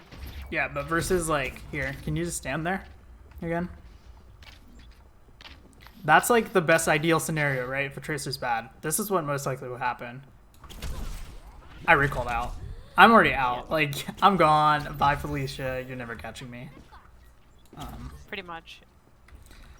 I like staying there and blinking even. It's really kind of sus. Like the only time, yeah, she was saying it's true about tanks, because tanks, you do risk taking damage from your pulse. You blink in, you have to do the extra little bit of damage on a Sigma or something to kill him. Recalling right away is not worth it there. You have to play it much closer, but oftentimes Tracer will still recall before the pulse bomb goes off. You have a little window of time to shoot as Tracer, / get your melee in. So that's something to keep in mind. But yeah, Lucio and Tracer, I don't know how, like, if I'm killing a Lucio, I'm being honest, the only time I usually do it is one, because he's inting and red shelling, Or two, it's because they're the last person on point and we're hunting them down. And if it's that case, just run around on the wall and that's your best shot. There's not like much else to the interaction. I would not go out of my way to hunt a tracer. It's not worth your time. No, not at all. And it's not worth unless the tracer's they're the time. only person alive. Yeah, if they're the only person alive stalling point, yeah, sure, go for the kill. But other than that, it's just like, why bother? I'm not gonna, like, it's like the same thing with the ball. I'm not gonna waste all my cooldowns just chasing a ball halfway across the fucking map to 38 clip them. Same with like a Lucy. I'm not gonna like 40-second clip Echo because it's not worth it for me. Should Lucio wall ride above Tracer? So sometimes. Wall riding away from a tracer, yes, you can be above. Wall riding towards a tracer, no. Because it makes a very massive hitbox. Again, kind of like Mercy flying in the air, you want to be moving away from the tracer at all times. Yeah, and then also, if you're wall riding towards a tracer, what she can do is, since you're kind of stuck to the wall, slash, like, you're going to be on near the wall anyway, she can just throw a pulse bomb on the wall and kill you. If you're running away, yeah. most of the time, you're still running away, so you might, like, barely live because the pulse goes into fall-off damage. So you won't take the full damage, so you'll live with, like, 30, 40 HP, and you might get away. But yeah, you don't want to wall... If you're going to wall ride on a map, again, Legion Gardens is a really good example of a location to explain a lot of this. You want to wall ride high, because you're going to be wall riding out of her effective range. If you're wall riding away from her, she's going to have to hit your back, not your face. It's hard to hit the headshot. Lucio also has some of the weirdest hitbox movement in the game, just from the natural bob of his head. So it's a little harder. Like for some heroes, it's more noticeable on like single burst damage characters like Ashe or Cassidy or things of that nature. But can you come back here? I was 8 health and I'm already back to half, like to 20. What's up? Also, against the Lucio, just do your left-right thing, like your little AD strip. A tracer can do this. I'm not doing anything. I'm just literally shaking my mouse left and right. That is often enough to lock onto a Lucio, so that's why you want to wall right away. You don't want to, like, you're saying like, oh, would you take the 1v1 against Red Shell? If Red Shell's standing there doing that shit, dude, all I have to do is fucking like shake my mouse. And yes, I know it looks like I have Parkinson's when I aim, but yeah. It's like literally all I have to do. I just have to do this little like shaking motion and it'll stick and track onto her. So that's not worth it. Like that's why you never just go for the 1v1s. Booping Tracer off of high ground to force recall. It's a good idea, but a lot of the time, here, boot me off of high ground. The blink is better. The blink's just gonna put you right back. It's situational, but it can be useful. If you notice she's using a lot of her blinks to engage, and she's only holding on to her recall, then maybe. But again, like Ben said, there are situations when you can kind of walk past it. Ilios Lighthouse, if a tracer's approaching from the side, sometimes she's not going to want to, like on the side of point, she's not going to want to blink into point if your team is there. So that might be an option to boop her out and just force out a recall. But most of the time it's going to force out a blink. If anything, if a tracer is focusing on a Lucio, you're going to be playing the resource game anyways. Also, one thing to keep in mind is if you're looking for, so this gets into dive theory, but mostly you are playing Tracer with the dive comp. You can play Tracer with like double shield and shit just because how good Tracer is. But let's say you're playing with the Ball Diva, right? If let's pretend that this is the back line, right? This is back line, and that's where your little tanks are, whatever, at the spray. If I'm back here, if you boop me away. Oh no, you boop me away. Guess what you don't have boop for? Oh shit, my tanks just fucking dove on you and you're dead. And you got pincered into me. Tracer's often the opposite prong of a pincer a lot of the time, because you can get in very effectively. So there's all that. So she's just really good as the opposite prong. That's why you want to save your boop. It's often better, probably. Like if you can boop the ball from getting a spell drive up high ground, way better. Diva just used boosters. Oh, you knocked her down? Way better. Tracer, she blinked back up. Yeah, the reason why we bring up boop though is because this is like more referring to the mitigation and how to deal with a tracer specifically. When you start to bring in like real world scenarios as well, like bringing in dives or bringing in like you'd be playing this probably in a brawl comp or the 6-man like New Age floats dive that is around with Winston, Diva, Sombra, Reaper, or Tracer, and then Moira Lucio. Like, those are comps that are meant to deathball or play together. So you're playing them, when you start to add in those components, there's a lot more like ifs, ands that get added to like that equation. So things end up differently kind of in theory than in practice when you start adding in like those types of situations. Lucio more so than some of the other like supports, just because Lucio, oh, I can just play right above my Reinhardt's head because my Reinhardt's going to be swinging on things on King's Row, and there's a lot of high ground, like on statue. I could wall ride the statue or play above a Mei wall.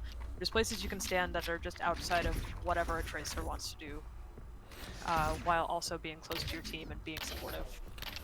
Where do Tracers not want to be? Should I boop them towards my tanks or DPS? Will help me. So yeah, you can boop him towards the tank, like especially like let's say you're playing Brawl, which I know your team does personally a lot, say. So let's say that's what's going on. Boop me towards your Reinhardt. I don't want to be near your Reinhardt. I'm gonna recall because if I take one swing, average just out of there. There's no point. That's like risky for me because he doesn't have to aim much. He just has to like spin in a circle. He don't fucking hit me. Booping him towards your DPS, that is a little bit more sus because it depends on what they are. If they're like Cassidy where they can just like flash and then hit the shot, great. Boot me towards an Ashe or something, there's a chance I might just be able to kill her if she misses her scoped little shot. So you want to boot me towards the tanks. Boot me towards like a Mei or a Reinhardt. Boot me into a Diva is also a fairly good idea. Yeah. Boot me into Diva. Booping into DM. Yeah, because if you boot me into the Diva, she can just DM me, so I can't do anything. And either way, if I'm shooting there, okay, let's say you boot me into your Sigma or some shit. All right, let's say that's the thing you do. I cannot one clip a Sigma as much as I try, so unless I'm nanoed, but that's like a whole different story. But I can't one clip it, so you just want to push me towards your tanks. They're just gonna be able to tank it. They can take the damage. They will live. Boot me towards the support as a hell no. If you like boot me into your Zen, I'm pretty sure, or like Ana, I'm pretty sure they'd be fucking pissed at you because that's easy. Yeah, the other part too about booping it into your tanks is your tanks typically are what's creating your engagement, and that's typically what you define as the front line of combat. So the Reinhardt's going to be swinging, the Mei's going to be using her freeze, she might be firing in like icicles if the Tracer goes in before the line of combat is close enough that the Reinhardt can start swinging. Things of that nature. So if you boop them into that line, then they're likely going to get caught up in cleaves, they'll get caught up in maybe a slowing effect, they'll have to recall out immediately. Typically if that happens. It's a lot less safe for a Tracer to approach that way. The only exception to that of booping them out would be, I think a good map example of that would be Eichenwald defense first. A lot of Tracers like to go into those flank paths behind the point. That would be acceptable to push them away, because that buys you enough time to be vocal. Most of the time they have to commit a lot of resources to get to that location, and booping them out is a lot more effective than booping them into your team when your team is probably also dealing with like potentially an Echo or a Pharah or a dive team. Typically if they're playing Tracer on that map, they're not playing Brawl. Okay, so there's two more questions. I'll just answer them real quick. So yeah, so when you're on the point, you're forced to play point versus a 1v1 as Tracer. As Lucio, do not try to take the duel with the Tracer. Tracer will win that 9 times out of fucking 10. The most value you can get is spin around and like let's say it's Li Zhang, like what is that one? What's the Garden. one? Yeah, Gardens. So you're just spinning around on the inside. If you're just spinning around, that's gonna be more annoying to Tracer. I have to use blinks there to chase you around, in that circular path or whatever. You're gonna live longer. You're gonna get more percentage that way. That's much better. Trying to go for the kill, you're gonna die, unless the Tracer's insanely low and they have no recall. In which case, yeah, sure, go for it. Also, our Tracer blink movements should slow down when they're sim-turret. So no, the actual blink is not slow down, but Tracers slow down. And then, so that is a thing. Like, Tracers will shoot that from a little bit further away because I will get slowed by the symmetric beam when I'm out of my blinks walking. Same with the Mei thing, except Mei's a little bit more weird, and there is a little bit of a ping component to it. So when she is, like, Mei's freezing me with her primary fire, I do get slowed, but I can still blink left and right, and my blinks are fine. But I'm still slowed a little bit after the fact, even if I blink away from her. And then also one really weird interaction is you can get frozen in Blink. So she will have her last little bit of freeze coming through because it has a little bit of like carryover effect, or like it's like a burn effect essentially. Is how Mei's freeze works in the game, at least that's how it's coded. I'll get frozen after the fact. Same thing with Symmetra's. It has a slight linger effect because it's kind of a burn effect as the turret. So it will slow the Tracer down slightly after even they blink out. Yeah, it's the way that all stack effects work in this game. Yeah, I believe though, I'm 99.99% confident in this. Recall is just a clean slate because that's a cleanse. So that's different. So you can just get away with everything there. Yes. Yeah. Any more Lucio stuff? I think that's pretty much it. Yeah. So booping a Tracer towards a Torb / Sim turret kind of worth? Yes. Torb turret especially. If you can boop the Tracer into the fucking Torb turret LOS, dude, it's fucking annoying. We can't do damage to the Torb turret. And also, if we're sitting at mid range and we're shooting the Torb turret, guess what? The Torb's fucking hammering it. I literally can't kill it, no matter what I do. I pulse bombed turrets just because I'm fucking fed up with it. Little fucking Torb sitting there hammering it. Might as well just go in and pulse bomb the turret. And if he's stupid enough to stand there, well, he dies too. Kill me. Okay.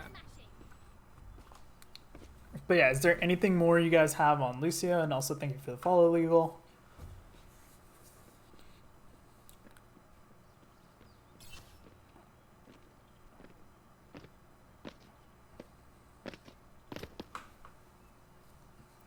Also, if you guys do think of any questions, like, feel free to drop them. We'll answer them after. Or, like, if I forget, just, like, be like, yo, Ben, you forgot my fucking question. You're stupid. And I'll go back and look at it. So, Moira. Yeah. I fucking hate 6-man for... Okay, I guess I'll go into my little rant on 6-man to begin with. Wait. Let me go with my fucking rant. So, Moira Lucio is what they play in 6-man. Moira and Lucio, if you've noticed, are C and D tier on the list for how good they are versus a Tracer.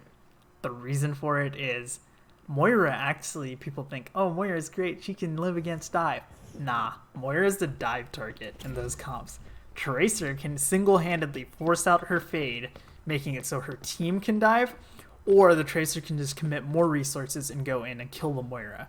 It's not hard to one-clip a Moira. Because oftentimes she's not even damaging you, she's not paying attention, she's healing, right? So that's something to keep in mind. Moira can play range, that is pretty effective because Tracer, at Moira's max range, Tracer's not doing damage here. Think of that door, yeah. Like, I don't do that much damage. And I can heal based off of my right click, so. So that's something to keep in mind, but, yeah. But when I get closer, Moira doesn't stand a chance. There is no chance in hell. She does not do enough damage. And then also, if you've noticed what I did there as Tracer, I don't fucking move. There is no point. Moira's going to lock onto the Tracer either way. So that's why it's really important as a Moira player to keep your AD strafes going. And then also, like, just keep spamming your strafes, dude. Like, that's the best shot you got. Jumping off to low ground is also good. Oh, Fade got forced. That's like, I can all in it if I choose to right there with the recall. If I recall there, I can come back. I have my blanks and go kill her. You don't want to let Tracer get close. You want to do damage from range, ideally. Again, over it. Also strafe, because now I'm a little weirdo. I do still like move around and do all my movement even against a Moira because I'm scared of something else. I'm not scared of a Moira. I'm scared of something else just coming in and killing me. So for the healer damage orb, yeah, we're just gonna get into that. So when you are in a 1v1, you want to use your healer. Can you come to the room? Can you just like toss one, you know, bouncy? What am I supposed to do? She's getting healed. I'm doing damage. I'm doing a lot of damage, but it doesn't matter. She's getting healed because of the heal orb. And I also had it back by the time that the heal orb disappeared. Yeah, so that's one thing to keep in mind there. That's really important to have a heal orb. Versus you can, if you wanna, I'm going in. Throw a damage orb.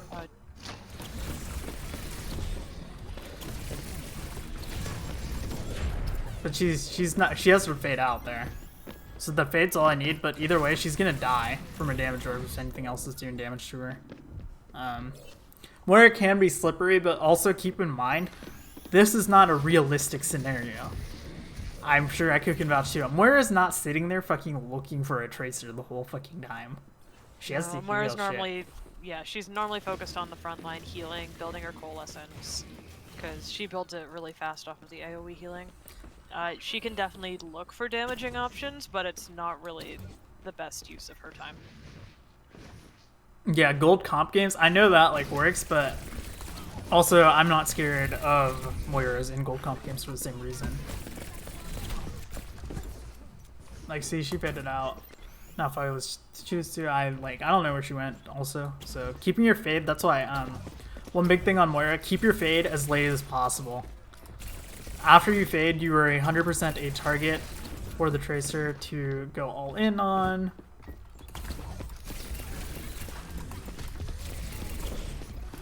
And Tracer can kill you. So also see how the heal orb's so effective here in that tiny little corridor. I'm hitting all my shots there. I hit the melees too. I can't do enough damage. It's also because I'm following the orb as well. You don't want to just toss your orb, stand still, and go. You want to actually follow the direction of your orb. Because that's the way that they start damaging me. Oh, never mind. Doesn't work there. Yeah. So But, also, like, when you're... Oh, sorry. No, you're good. So what I was going to say is, fade until you're low HP. Tracer can track the fade and kill you easily. Yes and no. Like, yes, Tracer can. Can you, like... Bro, where the fuck should you go? Like, okay, well, that's a bad fucking fade. Come over here. Oh, you want me to do an actual fade? Okay. You can fade all the way into the fucking room from here. I know that. From here, you can fade in that room. Look at how much cooldowns I use. Tracer players use 2 blinks, okay? So that's how it works. Two abilities is all we use. 3, you're fucking feeding. You want to always keep it within 2 as a Tracer player. So it's that 2 blink range. Moira can get out of that 2 blink range. So even if you're low HP, you want to try to fade into somewhere that has a little bit of a wall or anything where the orb can bounce. Because you fade out, then you start damaging the Tracer and you throw your heal orb, you're getting a lot of self-sustain that way. So you can deter a Tracer a lot like that. So that's the ideal way. Yes, you do want to wait till you're low HP to fade. If you fade early, what's going to happen is, well, one, it's especially in 6-man, since that's where only time Moira is really played as far as I see, you're a dive target. Every other tank is, like, the tanks are going to dive you. Echo might just go for you. You're just dead from everything else if the Tracer's able to get it off. From experience, the calm that I always hear every single scrim is, oh, Moira no fade. Everybody on the team immediately looks at Moira, and then Moira dies. That is literally the chain of events that happens. So you force out Moira fade. Once Moira fade is gone, she is dead. Like, that's... So fading too early can be very dangerous, because you basically forced one of the win conditions of the enemy team. Yeah, so that's also one thing to keep in mind. Like, Tracer's goal, Tracer in those comps would try and just force out the fade. So what you want to do there is you can throw a heal orb mid-fight. And often you throw it towards your tanks. So just throw a heal orb towards me and walk towards it. Wait, you have heal orb, Echo? Oh, yeah. But, like, see, you want to just chase your heal orb. You just walk forward, because if it's locked onto your tanks, it's slowing down, right? So you want to walk towards it. And that's how you can self-sustain to a degree, too, because when your heal orb's out, usually you're not healing. You're doing a little bit of damage at that time to try and recharge resource. So you can do that, and that's a really good way, so you can, like, keep your HP enough. Because Lucio, you probably has aura, too, at the same time, to keep you alive. And then afterwards, you want to fade. Fade's, like, the last thing you want to do. It's like the, oh shit, I'm fucked, I might as well use fade. Type of thing. And then if so, your orb should be back up, so you can just go into a tiny little like corner and just bounce it, and it's really annoying. It has a surprisingly low cooldown. Yeah, for so what it does. yeah, also we are going to go into the next one legal. So when you are ulting, yeah, when Moira is ulting, a Tracer can very easily pulse bomb it, especially from the side, because Moiras often go forwards and backwards when they're coalescing. They're often trying to push into somewhere. And your left to right movement for pulse bomb, like here, can you just face this way and just do this? left and right. See, it doesn't matter. I can pulse. I can just, well, no, don't go forward and back. Just go left and right like a Moira would. Yeah, they don't have brain cells. Come on. I don't like this. Yeah, but if you do it like that, that's like the pattern most Moiras are going in. Tracer can hit a pulse easily. It doesn't matter. If I just lob it up, it's just going to hit her. Because he's either going to strafe away and it's going to hit her feet and get her, or she's going to blink towards me and it's just, or like she's going to come towards me and it's going to hit her head. It's going to stick her. So what you want to do for Cole, can you do like the fade away into Cole? Yeah, so first thing, you want to fade away, get into a safer position. You want to orb yourself just to make sure you don't die during the engagement, because that'll allow you for some additional sustain. Obviously, for the demonstration purpose, I'm at full health, so it doesn't really do much here, but in the middle of a team fight, it's going to be a very slow orb because it's on your team, and then you go for the Cole. So the whole process is fade, E, and then Cole. And you always want to move using all directions, not just two. It makes you a lot harder of a target to hit. Yeah. Because, again, the vampiric quality of Moira's abilities will allow you to heal off of your coalescence, and you shouldn't die to just general pepper damage from the Tracer if that's the case. But yeah, here I'm following my orb. I'm a lot harder to kill. Yeah, so like that's the main thing for Moira. So Moira really, okay, so Moira, I will also mention this because I know it's probably going to get brought up. Moira in low ranks is probably good versus a bad Tracer. A bad Tracer does not have fucking tracking. They do not have cooldown management awareness at all. It will work. A higher ranked Tracer will easily just stand there, sit fucking still, and shoot you in the head and one-clip you while you're doing your shit. That's why Moira overall is the most dogshit hero versus a Tracer. She doesn't do much. Like, she can tickle me. The only time I'm actually honestly terrified of Moira is because I'm 3 HP, because my Ana can't hit a fucking shot because I'm strafing like a lunatic, and there's a damage orb coming down. And yeah, I'm running for my dear life. Other than that, Moira's not scary as a Tracer, because you can blink out and away from her, which is rather easy to do, because then if she fades to try and chase you, that's an L. As in your team will be able to capitalize, because you have to keep in mind 6-man is basically the only time you're going to see like Moira. And then also, as you saw there, Tracer does significantly more damage than Moira.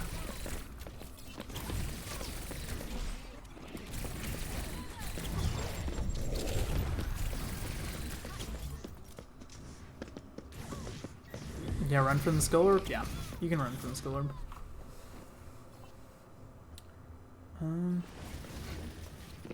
Yeah, so overall, low ranks for Moira, you might be able to get away with it. High ranks just don't, especially if you're playing Moira, you're kind of already throwing, because Moira's not a very good hero currently. Moira's effectiveness in 6-man is her ability to go in quickly with a dive and do AoE healing, and then just the pure speed at which you can build coalescence. Like, that's why Moira is being run. It's not being run because she has like a really, really strong ability. Like, Ana has Nade, and Ana has Sleep Dart and Nano. Like, Moira has a very quick charge and Cold, and the ability to just go in with the team. And she can use, now she can even use her Fade to like go in, like jump straight up and end up with her team on high ground because of the recent change. Also, yeah, so you, so like two things, I guess. For Tracer, would I go for the Moira? Yes. So in 6-man, the goal, okay, so 6-man, you can either mirror it, which that's what a lot of teams do. Honestly, in my opinion, kind of skillless move. Mirror it because you don't know how to beat it. The comp to beat it is Zenberg Tracer. With like maybe an echo variation or something. So that's a little bit harder to pull off. That's why a lot of teams don't do it. But as Tracer, you blink in, you go on the Moira, you shoot her, you force her fade. The rest of your team then instantly has a dive target within that brawly dive comp, because Moira's usually lingering a little bit behind. Reaper seeping in, Sombra's invis usually set up for like setting up for a play. So that's when you can just go in with your team, and yeah, I hunt Moira. Like, that's 100%. After a fade too, if anyone else can force it out, instantly there will be a Tracer. It's like one of those things where like they'll magically appear from the air. A Tracer will just spawn on top of you and be shooting you. you hunt everyone. Not true. It's just in this one, it is 100%. So like how we used to do it, I guess, was I as Tracer would go in on the Moira, right? And then the Moira would fade, and then right afterwards, Didi would come in with a pile drive on Wrecking Ball to pop the Moira up into the air as she has no ability to do anything. And either your team can just damage it, Zen can hit a shot, you have Discord on her or whatever, or the Tracer can just easily one-clip those because 100 damage, you have to hit 100 more, or your Echo can just beam. And that's the reason.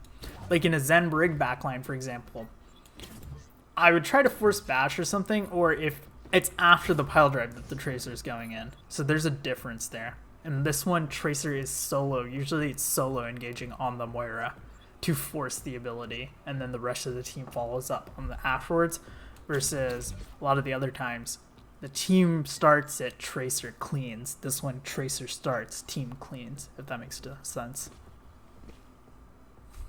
That skin's ugly. But yeah, so I guess like one thing we can quickly go into, what do I think is the like one of the best support? Okay, I guess we'll go into the first thing.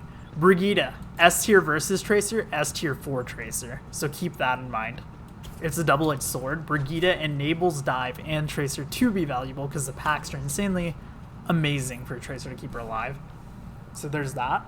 But she's also the best counter to it. And then the Zen Brig, you asked why. So Zen Brig, at least, it as much as Zen is not the best individually versus Tracer, they enable the fuck out of Tracer with the Discord as well as Heal Orb.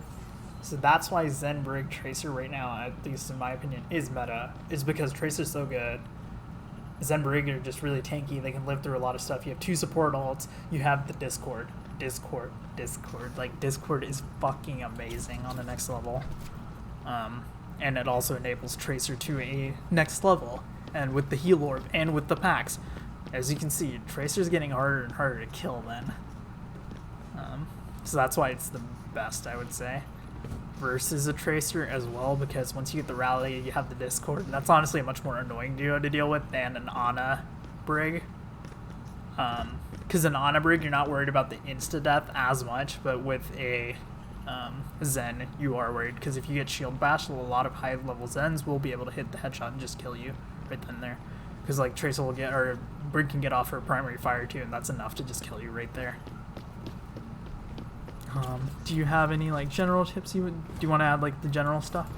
Yeah, so there was a few general things that we wanted to go over. We saved it for the end just because it applies to everything, and it gave time for like people to show up and ask some of the questions they had. So first and foremost, number one, please be vocal. If you see like a Tracer on you, or if you see the Tracer pathing in, like the team doesn't always know where she is, especially if you're on Zenyatta or Ana or any of like the less mobile supports. Just even saying, hey, Tracer's on me behind is enough to get at least somebody to turn around, your support to be on you. If your Brig is looking in the other direction, it's a good way to get her to look in the direction you need her to. Just being vocal is a very important piece of it. Granted, it's Overwatch, being vocal is always going to be like my number one tip, because I think comms are very important to the function of the game and making sure people can play together. But especially when it comes to trying to make sure you stay alive, that's a huge thing. Do try to be calm. Kind of goes without saying, and you can just go ahead and say, that's kind of a useless tip. Of course being calm's better. Well, being calm is important in this kind of situation, especially when you get into a team fight scenario, because now you have to focus on not just like surviving a Tracer, but also healing your team, being effective in the team fight, just doing the things that you would normally have to do over the course of a fight. So the reason why Moira does really bad against the Tracer is because not only is she dealing with the Tracer, she's also dealing with healing her team, and she can't directly focus the Tracer at all times. It would be one thing if I could just stand in like the Tracer's face and do this the entire time. That would make my fight a lot easier against the Tracer. But like I can't do that effectively while also trying to keep my tanks alive. So if you are multitasking, it creates a lot of stress, a lot of kind of tension. A lot of people can sometimes seize up, and then they forget their mechanics, sometimes they forget their game sense, and sometimes it just takes like just taking a deep breath, remembering it's a game, and remembering that you can just try and stay level, and it'll make the situation a lot more tolerable. It's just stress management habits, but it's really important for a Tracer because Tracer is a freaking gnat. Yeah. Yeah. So going into that, playing stuff like deathmatch is really important. So you might think, doesn't matter, I play main sport, I don't need fucking aim, like, or whatever, fuck it, you know. But if you ever have to play flex sport, or if you're a flex sport player, oh, I play sport, I don't really need aim. You do. If you can get it to a point where it's a reflex, that's what's ideal. And also playing deathmatch and stuff, it constantly puts you in high pressure situations. You know what you're gonna do. A lot of the worry in Overwatch or you're freaking out when you don't know what to do. Like, I know in ranked, like, you run into random comp, you're like, how in the world do we beat this? That's when you get flustered, you don't know what to do. But if you get used to it, like, oh, I'm playing Ana, I've played against a Tracer a million times, you're more calm, you know, like, you can push the limits too of, like, okay, I can wait till I'm 30 HP to nade or something like that.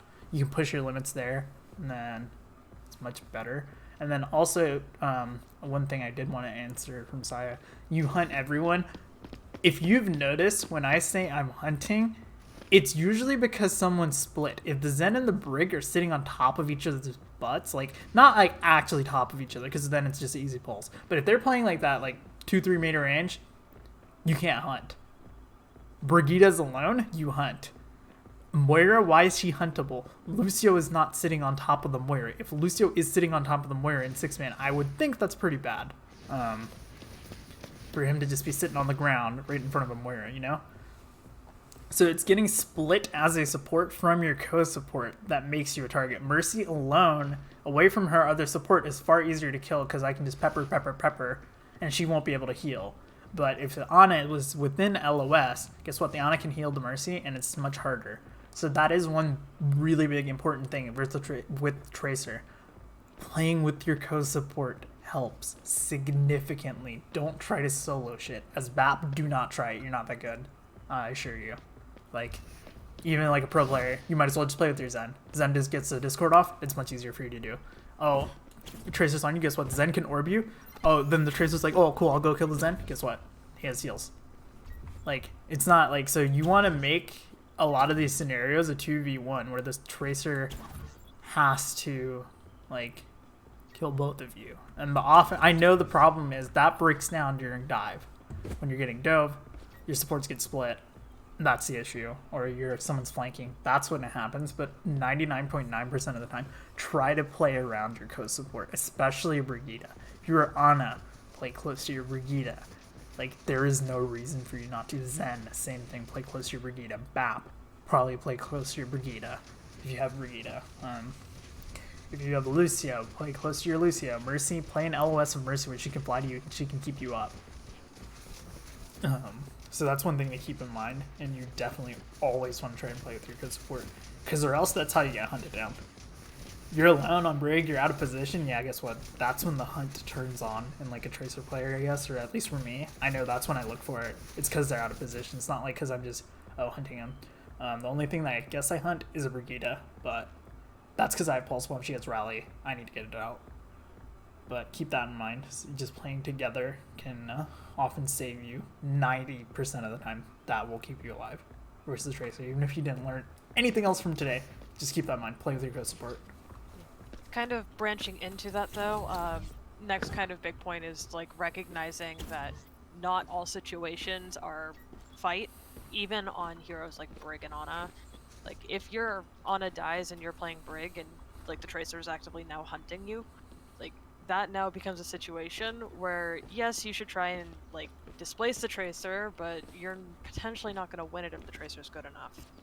Like, you're just playing to survive right now, and escaping and running away is going to be a better option. And the more situations you get into and recognize that, like, the easier it'll be to tell, okay, I'm with my Ana, I can fight. Okay, my Lucio's over in Narnia, just kind of doing Reddit things. I, as Ana, cannot go in, I need to go run away. Or I need to go run to my team. Like, those are totally acceptable, and honestly, if you're dead on support, you're likely not doing anything. So it's better to be alive and like play in a way that's safer and more defensive than deal with the Tracer by trying to go on the offense all the time. Okay, and then quick thing to answer Legal's question. So if Tracer gets off the stick, it is enough. Like actually sticks the Brigitta, not on her shield or anything that broke, but like actually physically sticks the Brigitta. It will kill her even if she's full rally armor.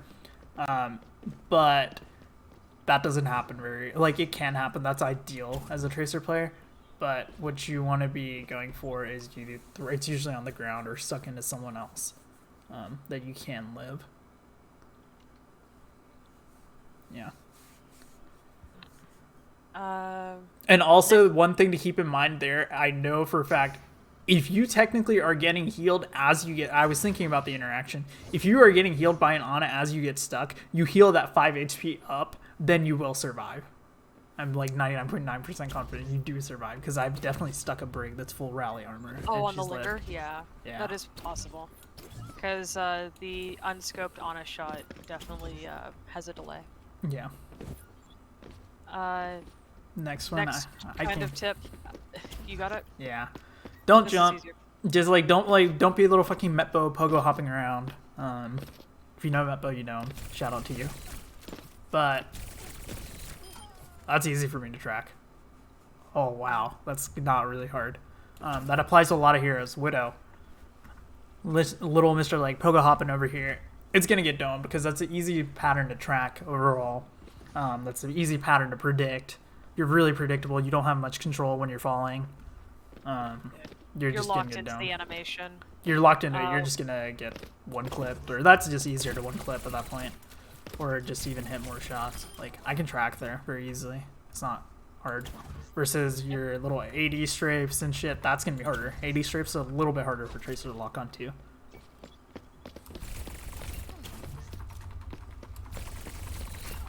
Like, look, I have to actually like pay attention. Also, yeah, if you notice on Tracer, this is one thing, you can lock on, but if they do that weird shit, Tracer's just gonna wiggle their mouse. It's a really cheap way, and it's not the best way to aim. I do not suggest that if you are good enough and far better than I, go for it. If you can fucking track them, honestly, amazing, but they'll wiggle your mouse. So that's why you want to make your AD strips a little bit bigger. You don't want to just be doing this. You want to be like... Yeah, you don't want to like, you want to take a wide 80 strips, you don't want to take little tiny 80 strips overall. And then we've already hammered this to death, I think. Shoot Tracer from afar. You do not want to, like, Tracer's effective range is close. Look, I'm just up, oh, okay. Well, sorry. Here, let me come up top. But like, Yeah. I do no damage. Oh wait, I do all my damage. So if you play like at that 15-ish meter range, which you can go check that in training range, which should be from like this to that line, Tracer's damage falls off the planet. So that is the ideal range you want to be playing from a Tracer, and on any hero that helps you so much. Like, I don't do damage here. I'm doing like 25 damage. Like, doesn't matter. And also, guess what? I'm 2 blinks away. So that starts to get into the all-in play territory where I have to use 2 blanks, and then if support does anything, I have to get out. And at that point, Tracer does not engage. After using more than 2 abilities, it's usually a bad idea unless you have support, like a dive, or you're all-inning, knowing you'll die. You also potentially force out a recall if you hit enough shots from afar.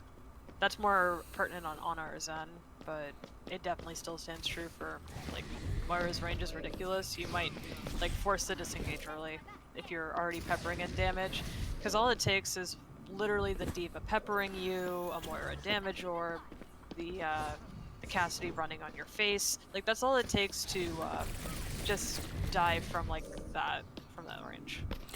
Also, for your question, Legal, of can you just aim in the center, is AD strafe? That's the problem, versus I can track. So it's micro tracking at that point. That is just like a little bit more of an aim technique. You do want to be micro tracking. You don't want to just be standing there. That's why the AD strafe that's wide is better, because a lot of players do suck at micro tracking, because that's very underlooked skill in most games. And then also a lot of Tracer players play with insanely high sensitivity. I'm one of the weirdos. I play with pretty low sense on Tracer. I know Sabiolby plays on the same sense. That's why honestly I do it, but it works.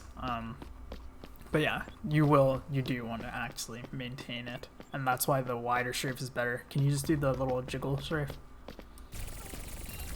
Look, if you do that, then yes, Tracer can just keep her crosshair centered, and it does not matter. That's not an effective strafe pattern, but that applies for any hero. But yeah, and then after that, the last one. If you get stuck with the pulse, stand still. Do not run towards your team. I don't care what hero you are. Don't run to your left. Don't run to your right. Especially don't back up. Backing up is the fattest L on the fucking planet. Because you back up and then there's someone behind you that you never knew. Like, I don't know. Let's say there's an Echo that really, really wants healing. What do? They don't stand in front of the Brig like a smart person. They stand behind the Brig. And guess what? You just backed into him and killed him. I'm talking from experience here. Yeah, or, the Pharah player that drops behind the Mercy. The Mercy shouldn't be backing up, because when they back up, they walk towards the Pharah, because the Pharah player is really fucking greedy, and they're using the Mercy as a body shield. That's what I did, but that's what I do. But you don't want to move, especially forward and back are exceptionally bad. Left and right are also bad if you have, like, Cassie or something like that, or a Hanzo or something, where they want to lunge. So they don't want to lunge into you with your pulse. That's why you stand still. Everyone else can figure out which way they're running.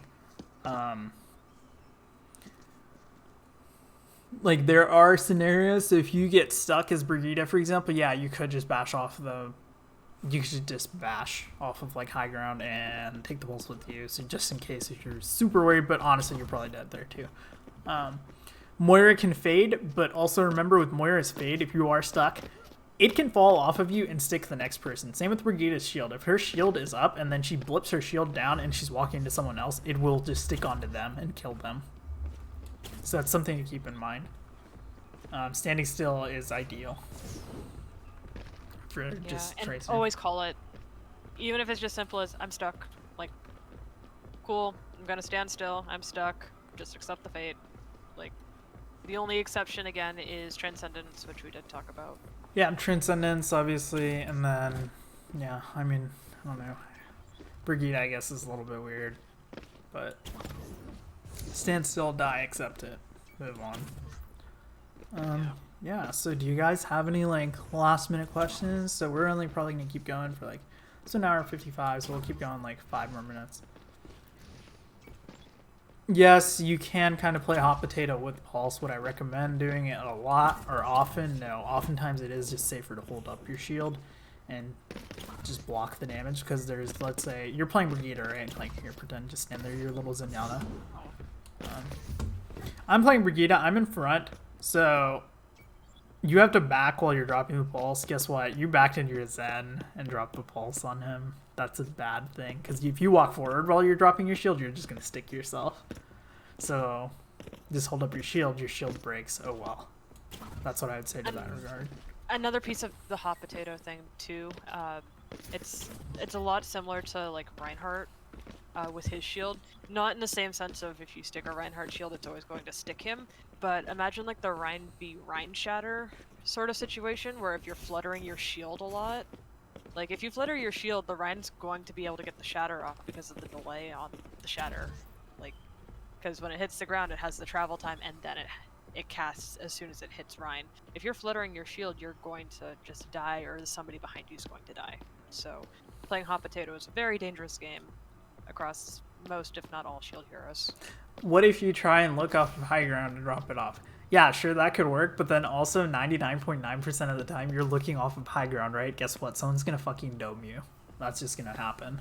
You're going to take damage for it. Or the Lucio's going to come in and say hi. Yeah, or something like that. And then I guess if you're really, really like good at Brig and you like have it, what you can do in this very specific scenario is you can use your Brigitta shield to transfer the pulse bomb to another shield. I've just seen it done on Orisa shields and Sigma shields, where you can just back up through it and it'll stick on one of those shields, so you have your shield up. But that's really risky. Or what you can do that's even more niche is you can play so you position the pulse, which is stuck on the inside of your shield, between a Sigma shield and yourself. But that's really niche. Like, that's super, super niche, and you have to be insanely fucking good at the game. Like, you probably wouldn't be getting stuck, if I'm being quite honest, if you're that good enough to pull that off. So, yeah. Is there any, like, last questions? But yeah, also just letting you guys know, you can at me on, like, at me in Discord, and I'm more than happy to answer questions for you. You can submit a VOD, and we can go through and, like, coach it, or someone else will go through. Like, maybe Ubi can coach it, or something like that. And then also, if you have, like, a question for Echo, if you don't know how to get to her, you can ask me, and I can relay the question to her. Is that okay? Yeah, it's totally fine. Alternatively, if you want to stay high, I am on UB's team. I am his main support. He puts up with me on a day-to-day and my antics of being unable to play Brig often. So you can always say hi there. But yeah, we'll keep it going like a minute or two more. Are there any last questions? But other than that, we're gonna just like call it, and then yeah, I'll probably upload it like tomorrow or something to YouTube. I'll just leave it running overnight, and well, yeah, it'll be uploaded there. The guide's a pretty good spot, in my opinion, to get a rough idea of everything that's going on. Also, if pretty much everything we talked about is in there in a more general sense. Yeah. So. Also, if you ever have like questions on Tracer or see like how my target priority goes or anything like that, I've done a Tracer educational stream. It's up on YouTube. It's also on the master sheet, which is pinned in discussion chat. So you can go there and you can check it out and you can see like more from a Tracer's POV, because this is kind of from a Tracer's POV as well as a support's POV. So I think it's helpful knowing both sides on like how the duels are gonna go. But yeah. And huge shout out to Echo for helping.